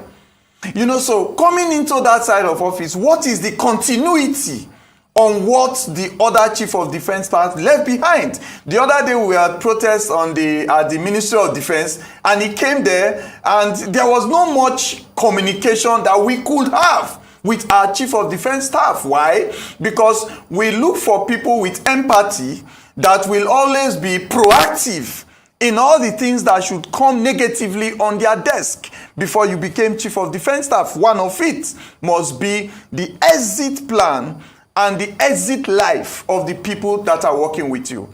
So the Chief of Defense Staff, General Onisakin, has failed woefully to fully back up the activities that were on ground for the benefits of veterans that are also churning out every day. And you said something the other time, what is the effect on the serving troops? These officers you see now, based on their relationship with the political clout and the political influence of Nigeria in our institutions, they now prepare themselves for exit plans. So they are distracted from the necessary emotional components to look at their drivers, people that drive them, their batmen, people that iron the clothes they use to come out with, their protective orderlies that carry pistols, carry weapons, their escort teams. These are the ones that fall out into the communities, become megad somewhere, begging for food, and landlord throw their loads out of the houses because the army housing scheme has also been enshrined in so much controversy and policy dissolutions that have not benefited veterans. Oh, actually very sad. Very. Well, I'd like us to talk about ex-military men who fought during the Civil War. We know that the Military Pensions Board has said that they are not entitled to receive monthly pension because they did not serve up to the 15 years stipulated by the Pension Act at the time of their retirement. What's your take on this? How are those, veterans, how have they been surviving? What's the way forward for them? We have the pressure groups we raised. That was one of the key points that we looked at. We were trying to ensure that they are harmonized into the system. Because after a war, everybody comes together under the green, white, green. And you are supposed to be benefiting from everything that goes to ex-servicemen in any institution that you worked. So we have done all of that. And let me tell you, there is the SDA. It's also part of this question. All the people that fought the Civil War and those that exited the military below 2017, we are not captured in the security department allowance. So definitely those that exited way back, that we have now fought for them to be paid, they are now being paid on a salary scale that was in ancient of days like 200,000, 60,000 naira for a template that says 10% of your annual salary. So after all the struggle everybody had, that president have given approval, Ministry of Finance was delaying to pay, we fought that. Hey, there's a lot going to come. You got 20,000 naira. And someone else you know who is a junior to you, you trained, is getting 600, 1.something million. So we have a lot of phone calls coming in now that they are bedridden for high blood pressure, strokes, and all of that. And we are looking at why not give weighty concerns to those that were not in the times of this our economic crunch. The dollar and the naira relationship right now, you can't relate it to 5, 6, 7, 8, 9, 10 years ago. So this is also a challenge for those people that were cut off from pension. This is a lot of information, and let me just move on to the next question. We were talking about the fact that there's large insecurity within the country, and it's an election period, and these times get a little bit fraught and violent. And of course, we look to our armed forces to help fill in the gap when INEC, cannot do everything on their own. But unfortunately, there seems to be a huge manpower shortage that we're about to enter in the police force. From I believe the 1st of February till the March 15th, there are large amounts of retirements. In fact, the Inspector General of Police, Usman Alkali Baba, is supposed to have retired around that time as well. That falls within the election period. All hands need to be on deck, obviously, because of the situation that we're in now. But with the situation where we have 12 commissioners of police retiring within this time period, 16 other assistant inspector generals, and 30 assistant commissioners of police. Now, these are large numbers of individuals who are going to be retiring, and that's not even to count those who are voluntarily leaving the service. Is this a cause for concern? Is this something that maybe has happened before that you are aware of? And how can it be mitigated in order to make sure that the country is safe, or the country seems safe, and individuals feel safe to carry out their civic responsibilities during, Okay, elections? Thank you very much. You see, many years ago, we wrote letters to some state governors, even the Governors Forum, believing that any letter you drop in the Governors Forum will spread out to all the governors. We are saying this, NYSC people you use, these are children. They just come out from a struggle of trying to read and trying to go on strike, and trying to manage lecturer strike, and trying to manage cultism, and trying to manage situations where their parents don't have money because of the economic situation to pay for them. These are just young people that are passing through those matured stages, which in those days, these same parents that are in government now were fed in schools. Now you put these children, post them to hinterlands to go and manage an insecurity situation, a high boiling situation like an election, and put their life at risk. Every state governor can generate a list of the people that left the state to join any agency. The Army, the Navy, the Air Force, the police. And you can generate this database and build a relationship with them. You can use them during such periods to be neutral, because our training indicates and mandates that you are neutral. You are under pension, you are taking pension. So you must also propagate that neutrality. Let the best candidate win. Every state should harmonize their ex-servicemen together, not under the Legion, because that structure is faulty. They must harmonize it under the existing CAC registered bodies that are also recognized by Ministry of Defense, recognized by Ministry Pension Board. There you can get a database that is alive and call people of different and diverse training and skills to help you manage the insecurity of a place where they grew up from and where they are indigenous of. Okay. Now, abroad, at least in the UK, in the US, in the Western world, we know that retired military personnel, known as veterans, they are highly honored by the government, by citizens, organizations, you name it. But that's not the case here. So how do we improve, shall I say, military-civilian relationship Because I think there's some level of distrust and suspicion, especially from the civilians. I cannot speak for the military, I can only speak for the civilians. So how do we improve that relationship so much that we'll begin to honor, to respect, our veterans? If a parent does not honor and respect their children, when the children goes out in the streets, they are treated like that. In the Ministry of Defense, there is the Veterans Federation, there's a defense body that handles veterans affairs. In the Military Pension Board, it's supposed to also handle veterans affairs. The Nigerian Legion that was created also supposed to handle veteran affairs. But you will be surprised to see that in all of those offices, the number of veterans that hold decision-making positions is very little.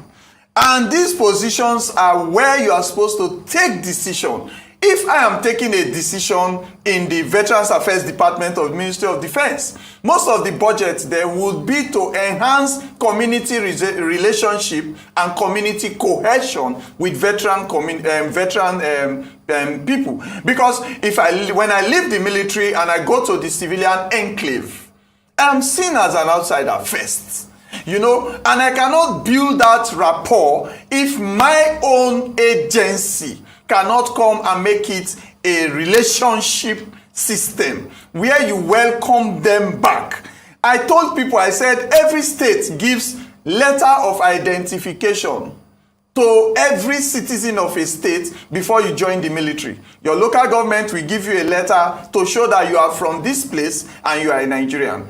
When you leave service, your state is supposed to give you a certificate of return.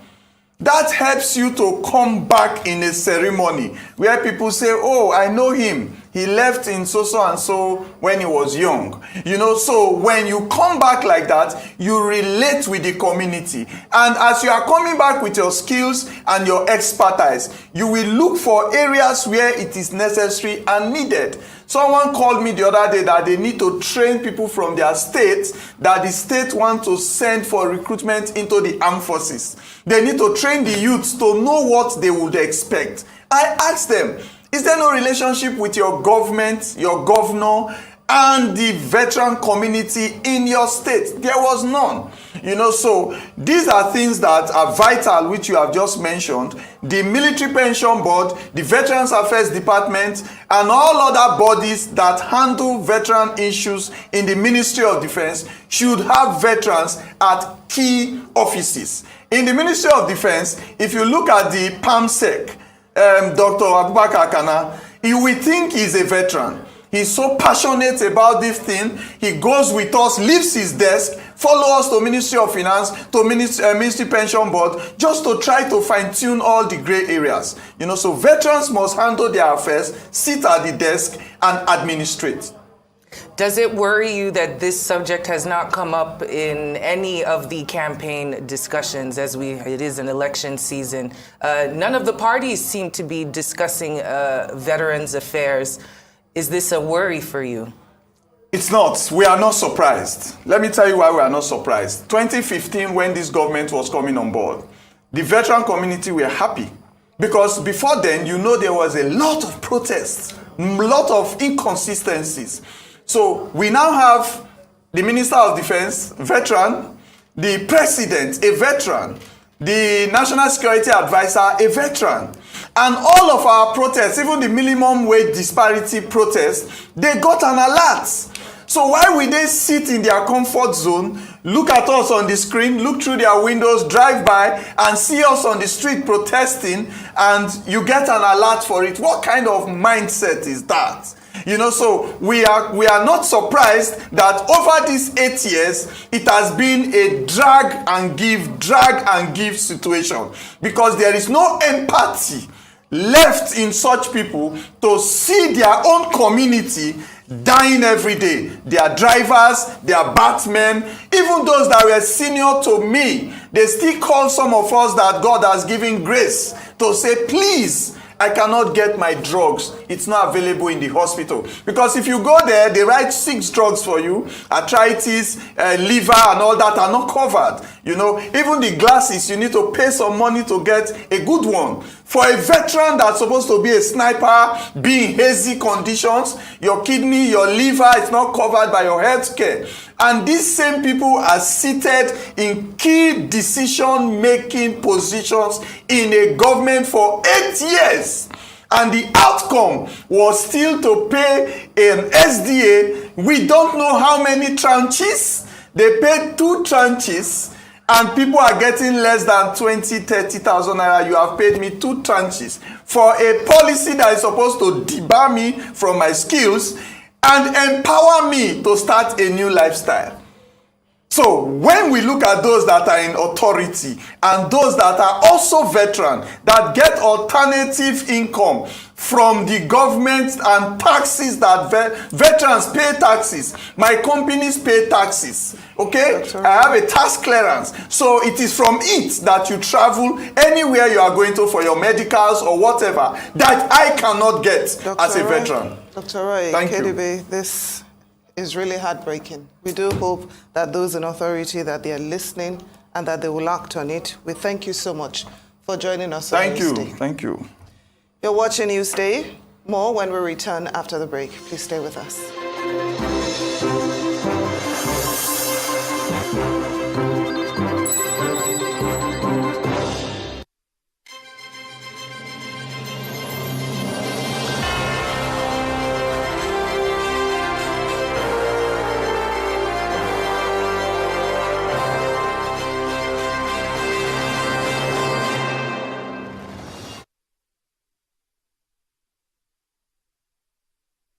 Here's a card we no go give you stress at all. 0 wait and 0 queue. Here's a card we no go give you wahala. 0 trouble now for you. Tell off it's fam, tell off it's spoiler. Who won't break them? Where you want say now only you get them. Nothing fit do sharp payment not the way. Swipe they go, you know the way. Veteran card with the sweet body. Veteran card with no the shape person. We put you first again. First banking veteran card, we put you first again. Generate your virtual card, we put you first again. First banking veteran card, we put you first again. Just generate your virtual card.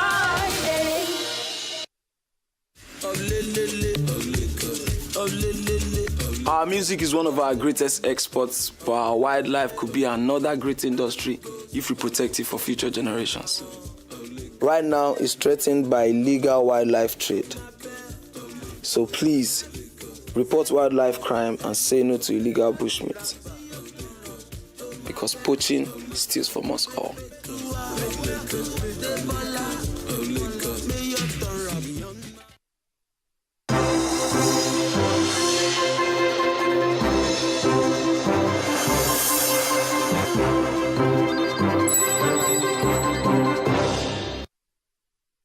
Thank you for staying with us. Welcome back to Newsday. The Lagos State government has arraigned personnel of the Nigerian police force, Drambi Vandi, for allegedly shooting and killing a lawyer, Balanle Rahim, on the 25th of December of last year.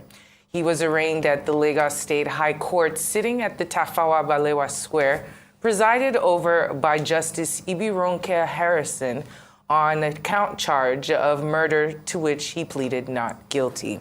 The Lagos State Commissioner for Justice and Attorney General Moyosore Onigbanjo led the prosecution team, which called Vandi's colleague, Matthew Ame, as its first prosecution witness in the matter.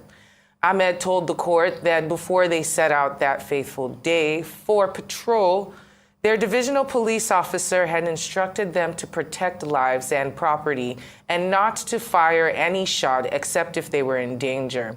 He said while their team was conducting a stop and search operation at Aja Underbridge area of Lekki, a car drove towards them and they flagged it down, but it failed to stop, and was shortly afterwards he heard a gunshot which killed the lawyer. The witness said a dark woman jumped down from the car and held Vandi, shouting that he had killed her sister. Justice Harrison adjourned further hearings on the matter to the 25th of January and the 26th this year. Vardy was commenced today. His plea was taken. He pleaded not guilty.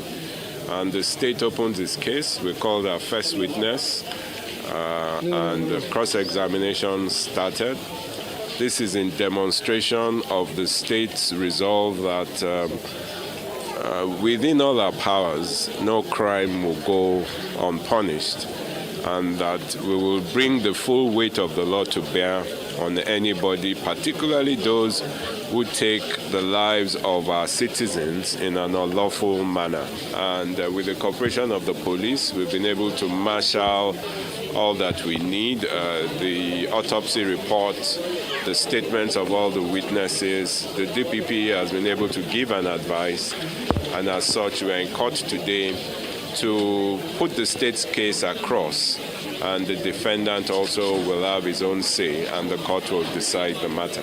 Definitely, I should believe in the High Court and the Court of Justice that justice will be given. I think we need to make a better provision for that, because when you get to the prison, it's sort of a strange way. I would have expected a private room, a privacy with my client, but we all stand by the window and you talk to him through the window, and even the next person on visit to someone else too listens to all you have to say. So, but probably that's the system. We have to bear with that. A lot of mystery will be unraveled. You know, the PPRO has said it. There is a nice gentleman that may be in quote spiritual effect, but would show that it's not the spiritual. Let's get to the bridge. We are here to demonstrate our commitment to pursue this matter to its logical conclusion, and that's what we would do, not only for Bolanle, who happens to be our colleague, but anyone who suffers as a result of the excesses of law enforcement agencies. Is a responsibility of the Nigerian Bar Association to look after every Nigerian.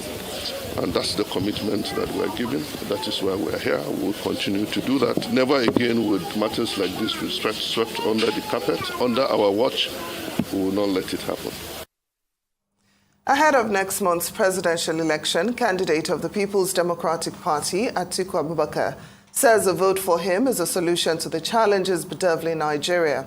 The party's chieftain and former Senate President of Nigeria, Bukola Saraki, speaks to Arise News on the PDP presidential candidate's chances going into the election.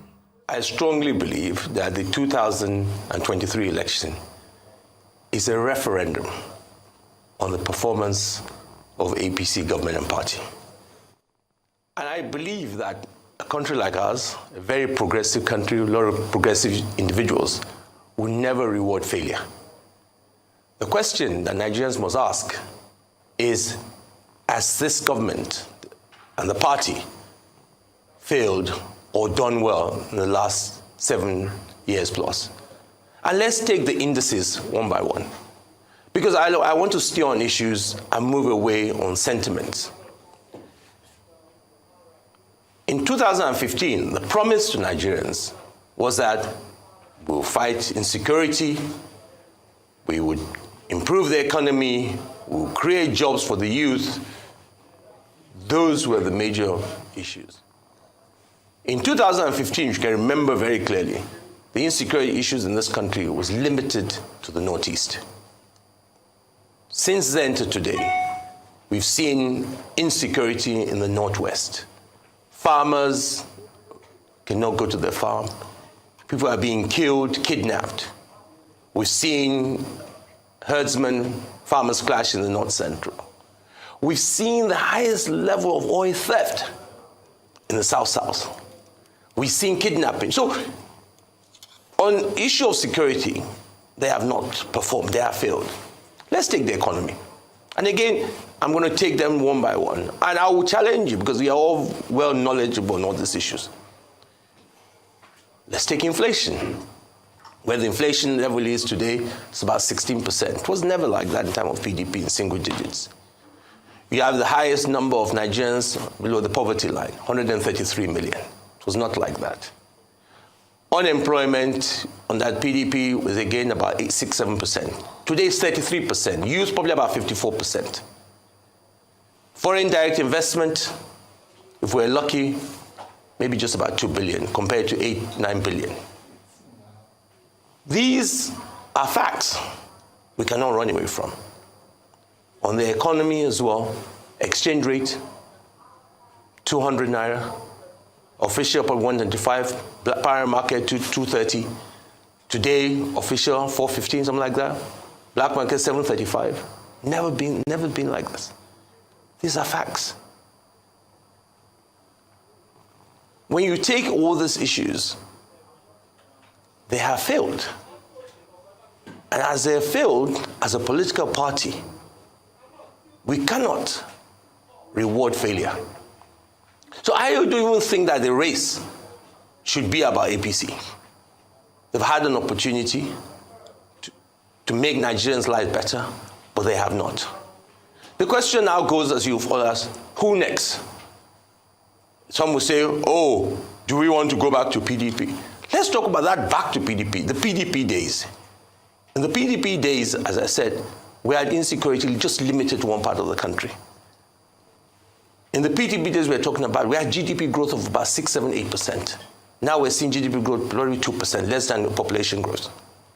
In the PDP days we're talking about, we had foreign direct investment into this country, enrolling about $8 billion, largest economy in Africa.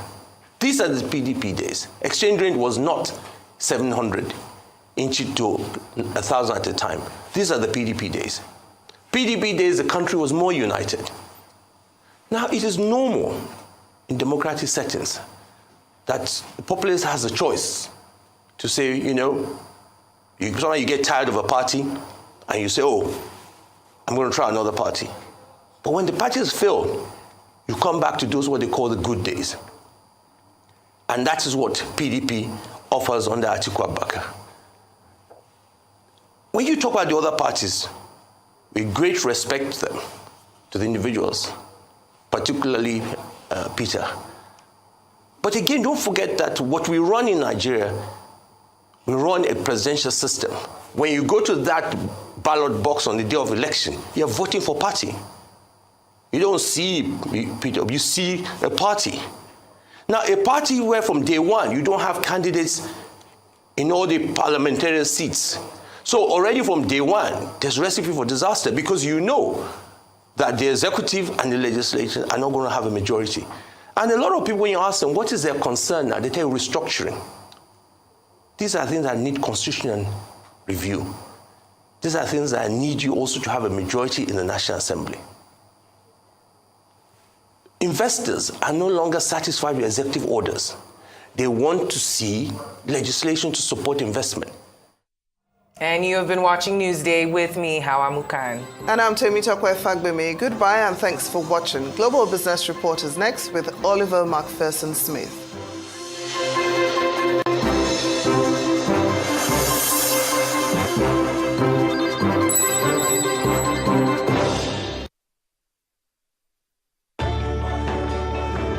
As you adjust to the new realities for operating your business and engaging with your customers, let us help you transform your business into a digital powerhouse capable of adapting and taking advantage of today's opportunities.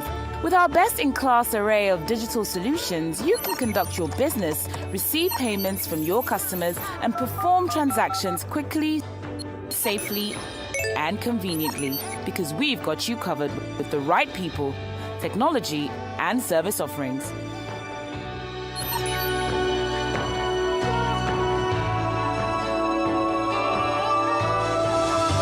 Contact us today and let us take your business to its zenith. Zenith Bank, in your best interest. 34 million hectares of arable land. Over 200 million people. One nation.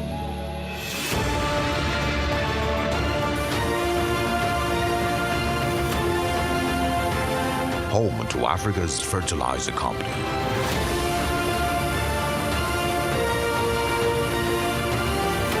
Dangote fertilizer. Pure urea fertilizer.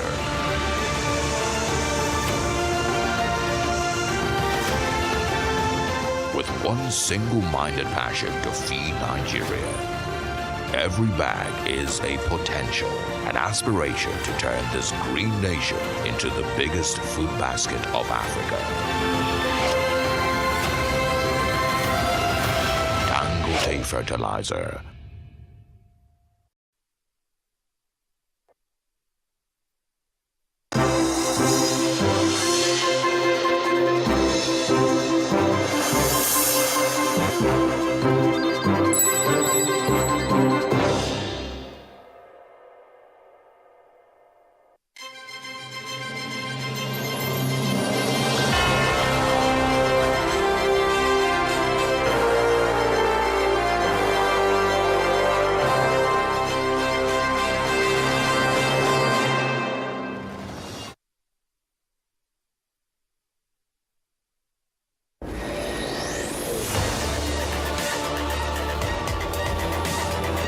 Knowledge is power.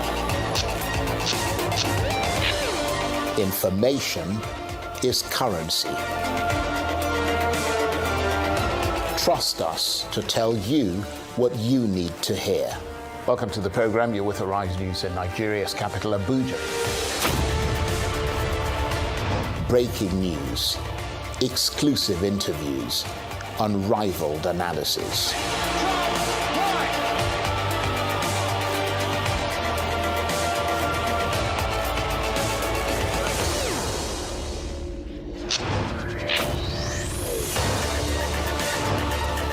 It's you, the audience, who drives our agenda.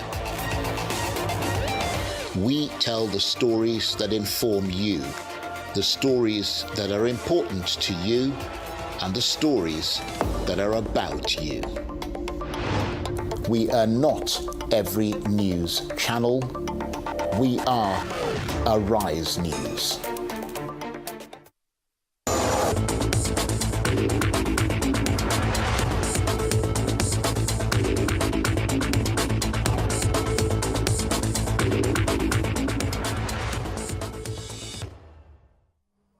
Hello and welcome to Arise News. You're watching the Global Business Report. I'm Oliver McPherson-Smith, coming to you from Nigeria's commercial capital, Lagos. Let's take a look at the stories currently making headlines across the business world today. The World Economic Forum at Davos kicks off later today, themed Cooperation in a Fragmented World. Oxfam says the richest 1% of people amassed almost 2/3 of new wealth created in the last 2 years.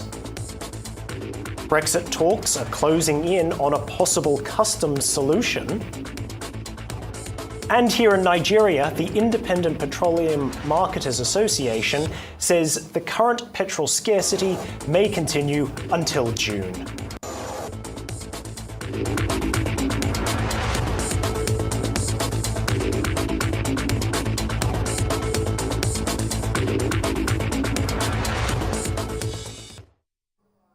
Credit Suisse says it is preparing to lay off more than 10% of its European investment bankers after issuing redundancies to hundreds of staff last month.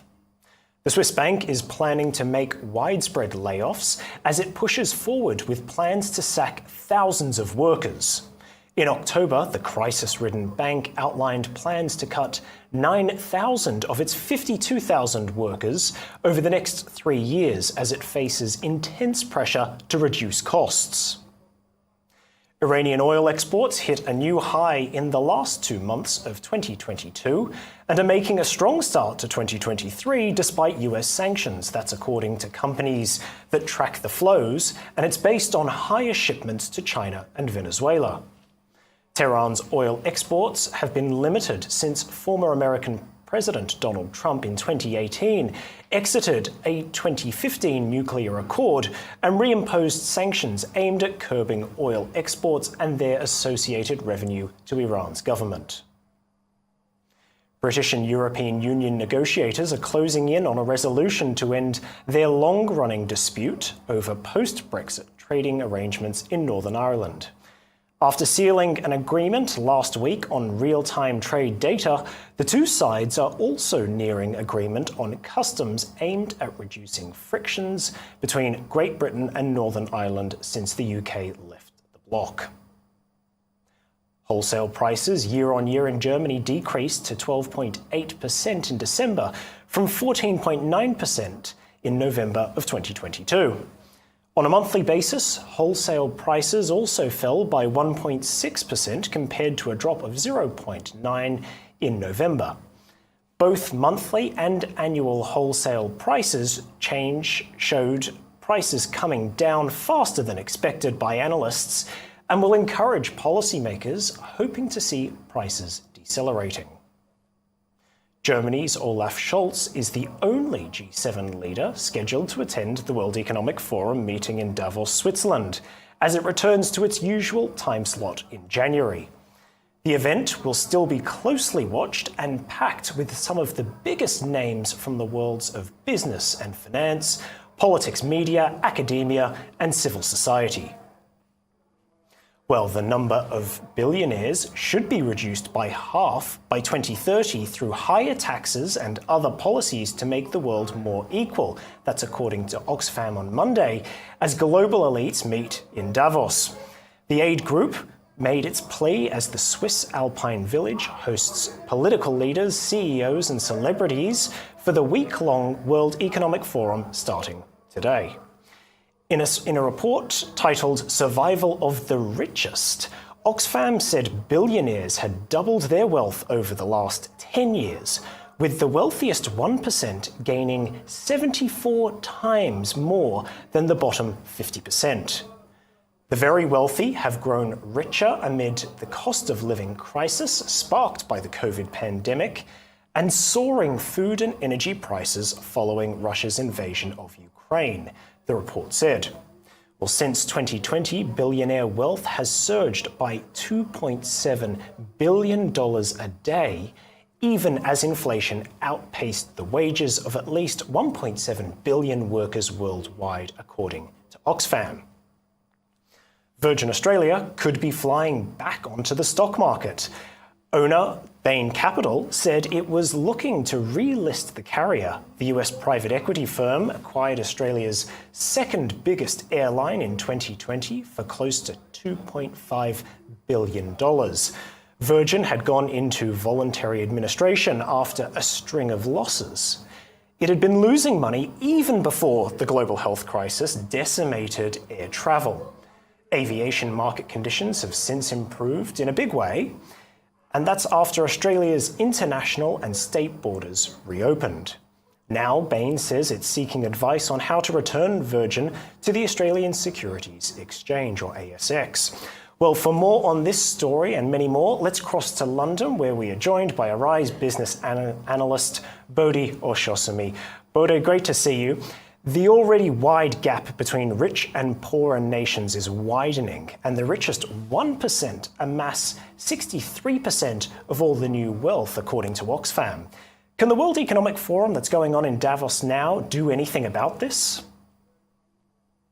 Well, they are trying, in fairness to them. And first, you have to consider the reasons why we're seeing this widening inequality.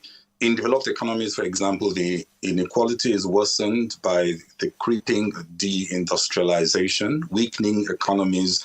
The ICT revolution does not favor the unskilled poor, and the high inflation also tends to disproportionately hurt the poor.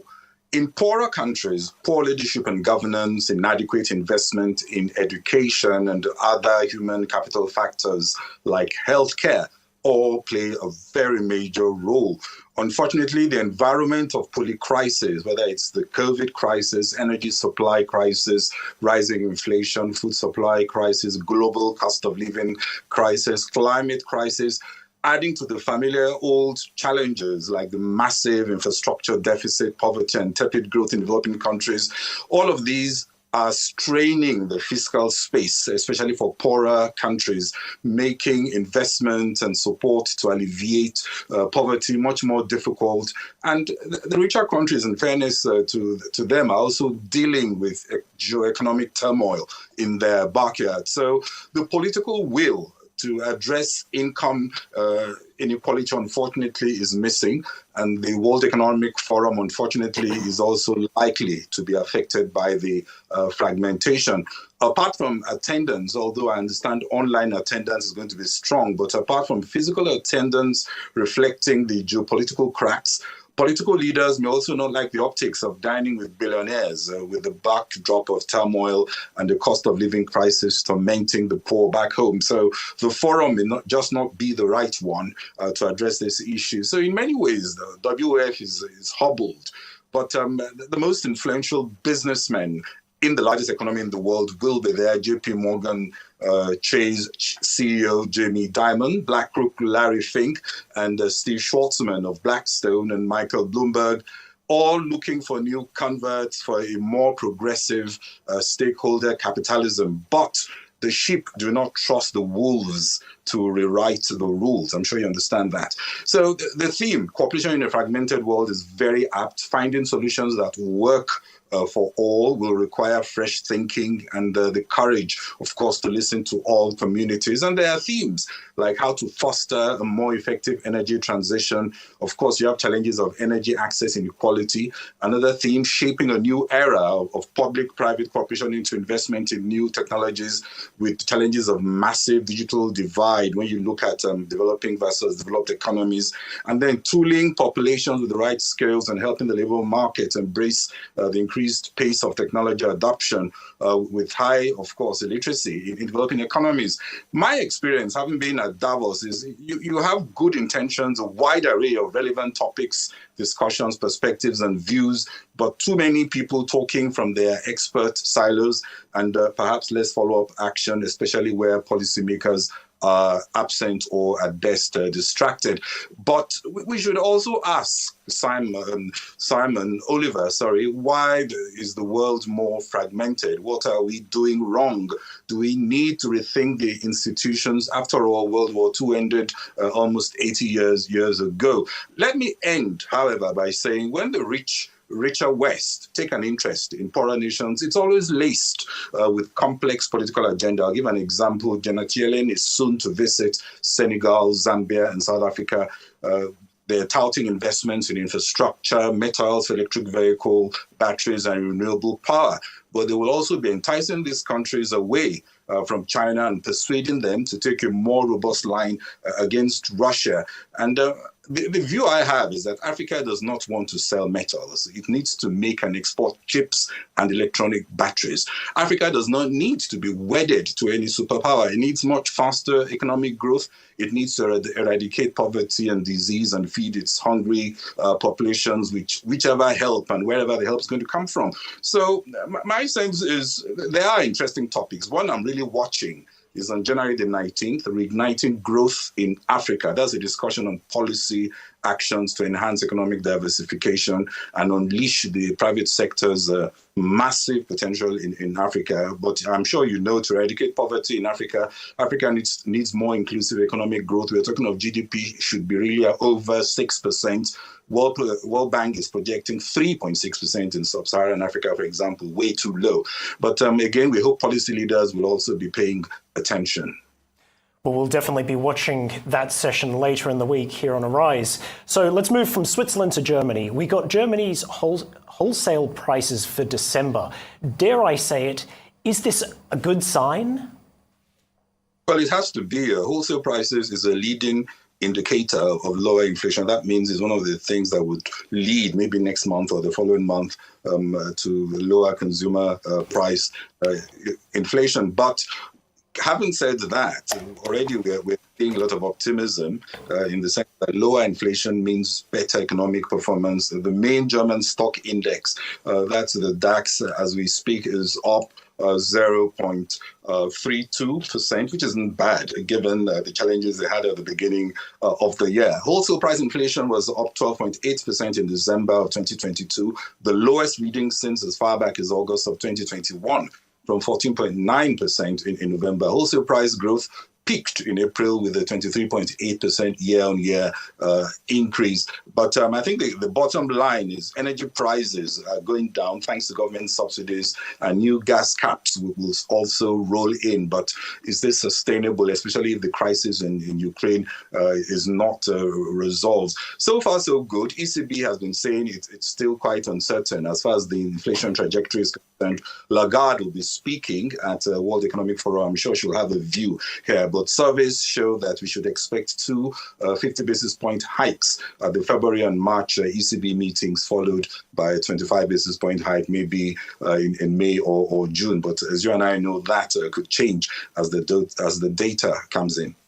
So, Bode, from Germany, let's bounce right back to Switzerland. Credit Suisse is joining Goldman Sachs in announcing layoffs and cutting the raise on banks' bonuses. Are markets surprised by this? Well, they shouldn't be, because this has been the trend. You've seen what's been going on in tech sector, and also we've seen the same wave of announcements in the banking sector, especially as the near-term or medium-term trajectory is still looking quite uncertain, especially in many sectors. Credit Suisse, however, I dare say in the Swiss stock exchange is up 1.95% today. Traditionally, markets tend to respond positively to this. Investors always respond positively to news of downsizing. And just like you said, they are not going to be the first. Barclays cut its workforce in corporate and investment banking by under about 3% around November 8. Deutsche Bank has been cutting staff very aggressively. Goldman Sachs, just over 3,000 employees are being let go. HSBC is shedding at least 200 senior managers as they prune the ranks of chief operating officer and a lot of the heads of the units. And Morgan Stanley slashed about 2% of its workforce. That was about 1,600 positions. So they're quite a bit, but Credit Suisse is unique. Markets still have faith in the long-running restructuring amid all kinds of scandals and gaffes. But we'll wait till February 9. That's when they announce their fourth quarter and full year 2020 results. I suspect investors are holding their fire until then. Arise News' business analyst in London, Bode Oshosami, thank you very much. You're watching the Global Business Report here on Arise News. Plenty more still ahead.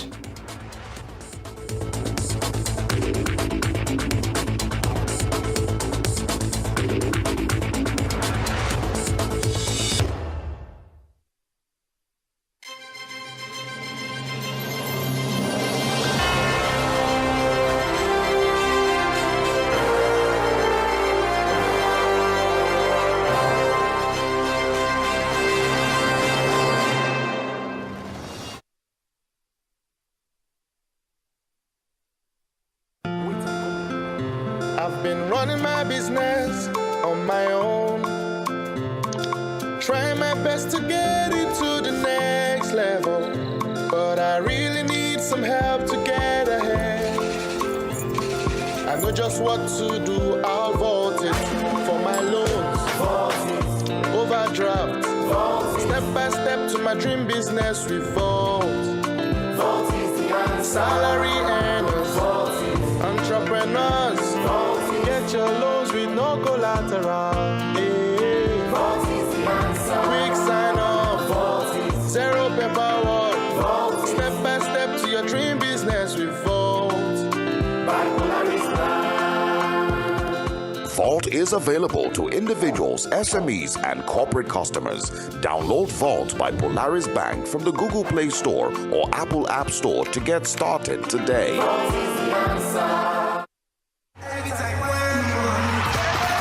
There's nothing better than the roar of your fans. But in Nigeria, there's a roar that may not be heard again. With fewer than 50 lions left in the wild, they could be extinct in the next few years. from loss of habitat and prey, and snares set for illegal bushmeat. Please say no to illegal bushmeat, and let's keep the raw alive for Nigeria. Poaching steals from us all.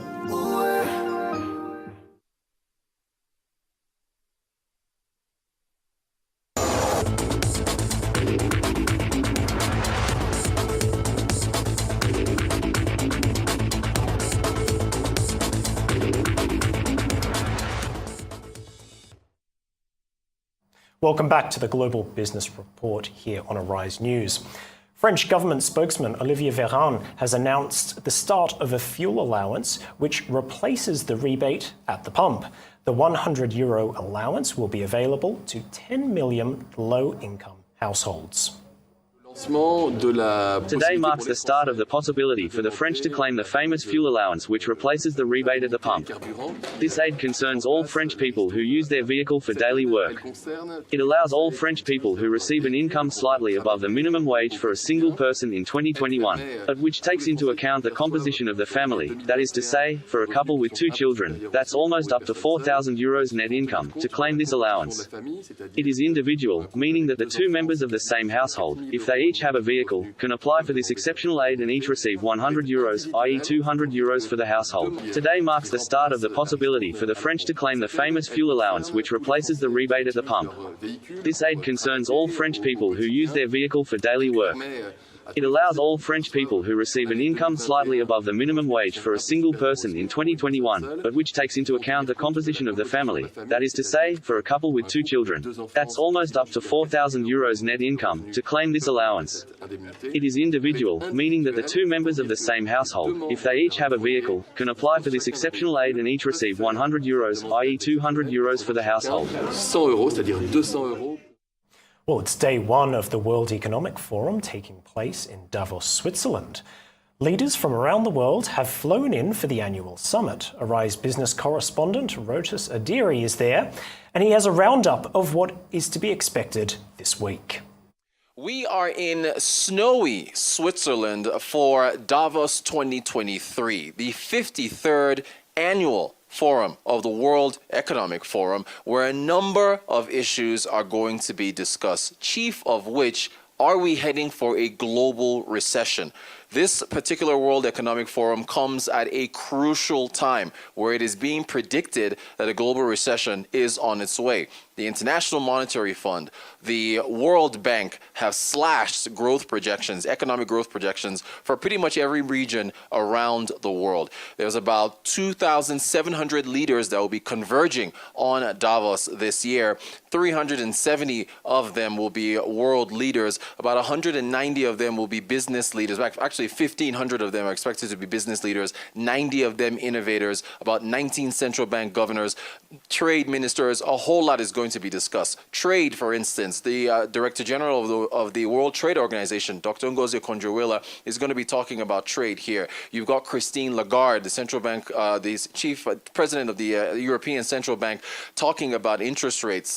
There's going to be a whole lot. Climate is very, very much at the top of the ladder right now for the World Economic Forum. You've got Africa and its needs as far as debt is concerned. The Minister of Finance for South Africa, Mr. Godongwana, is going to be here with a delegation trying to get investment. The Minister of Finance for Nigeria, Zainab Ahmed, she is here as well. So a lot on the table to be discussed. You can trust that Arise TV will bring you every bit of insight and analysis from this very crucial World Economic Forum, Davos 2023. Rodu Sodiri, Arise News. Well, climate activists, anti-World Economic Forum demonstrators and select millionaires are calling for higher taxes on the rich, and they joined forces at a demonstration in Davos on Sunday ahead of the opening of the World Economic Forum today in the evening. Dozens of protesters raised placards and chanted slogans as they arrived by train in the ski resort, where hundreds of political leaders and major economic figures are meeting. Some activists, including Patriotic Millionaires UK member Phil White, called for stricter taxation of the rich. Many protesters also slammed the World Economic Forum's participants' handling of climate issues. I'm here because the WEF are here, which is really this great collection of wealth concentrated together in Davos. And I'm here with patriotic millionaires from the UK. I've come out to join the hike and the protests here because we're in favour of wealth taxes. We really want to reduce this level of wealth inequality in the world that's so corrosive to society. My message for those guys meeting would be, think to yourselves and talk to your friends. Are you sure you're not the problem, rather than thinking you're the solution? And actually, you give your governments permission to tax you and to reduce your wealth. The governments can do much more useful things with your money than you can. It's important to be here to show what are the problems of the World Economic Forum. We see that the WEF is inviting a lot of companies that are doing harm, that are not accepting human rights, that are violating the climate in different ways. And we are protesting that there are also dictatorships here at the World Economic Forum getting a platform. And yes, we don't believe that a better and more democratic world will come out of this forum. My message would be, don't mess with our planet, don't mess with society, because the backlash will be immense for them. You're watching the Global Business Report here on Arise News. We're heading to a short break, but do stay with us. Plenty more still to come.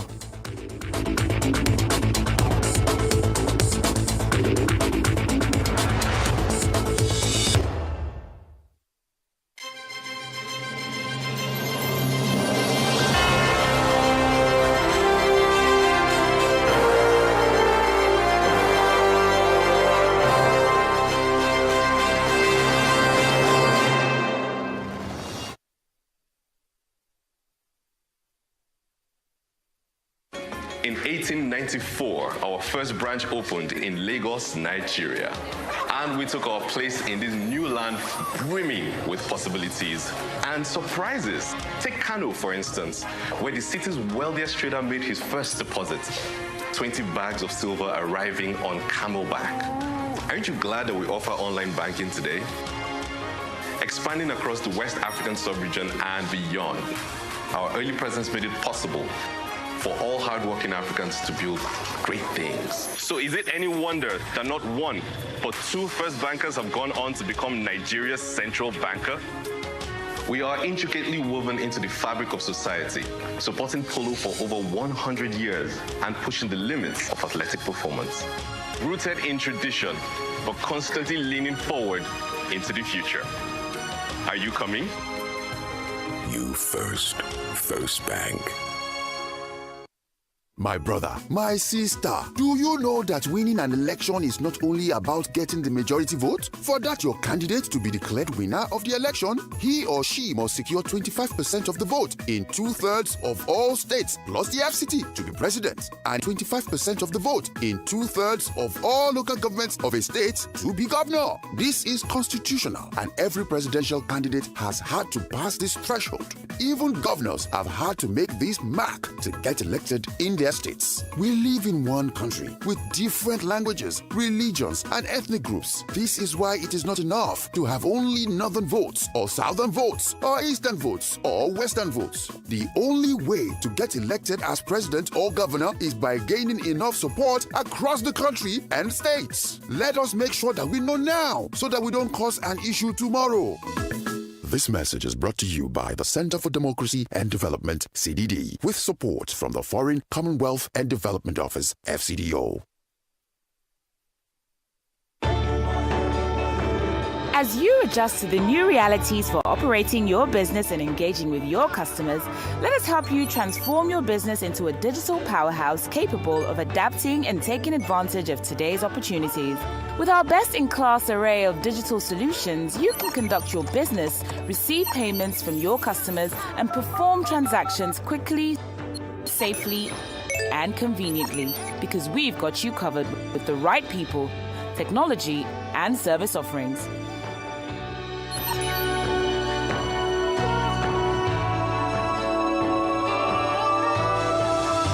Contact us today and let us take your business to its zenith. Zenith Bank, in your best interest.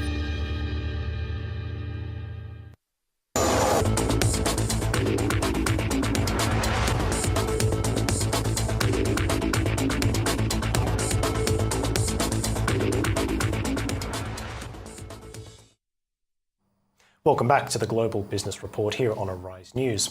Residents of Imo State in the southeastern part of Nigeria have raised the alarm over fuel price increase. Fuel now sells for between 380 naira to 480 naira per litre in the state. It is believed that a number of fuel stations in the state have started hoarding the products in anticipation of yet another price hike. Well, our correspondent, Saturday Ochia, compiled this report. It is a worrisome situation in Imo State, as residents are finding it difficult to cope with the rising price of petrol. The product now sells between 380 naira to 480 naira per litre in the state. A Rise crew who monitored the situation reports that this steep increase in fuel price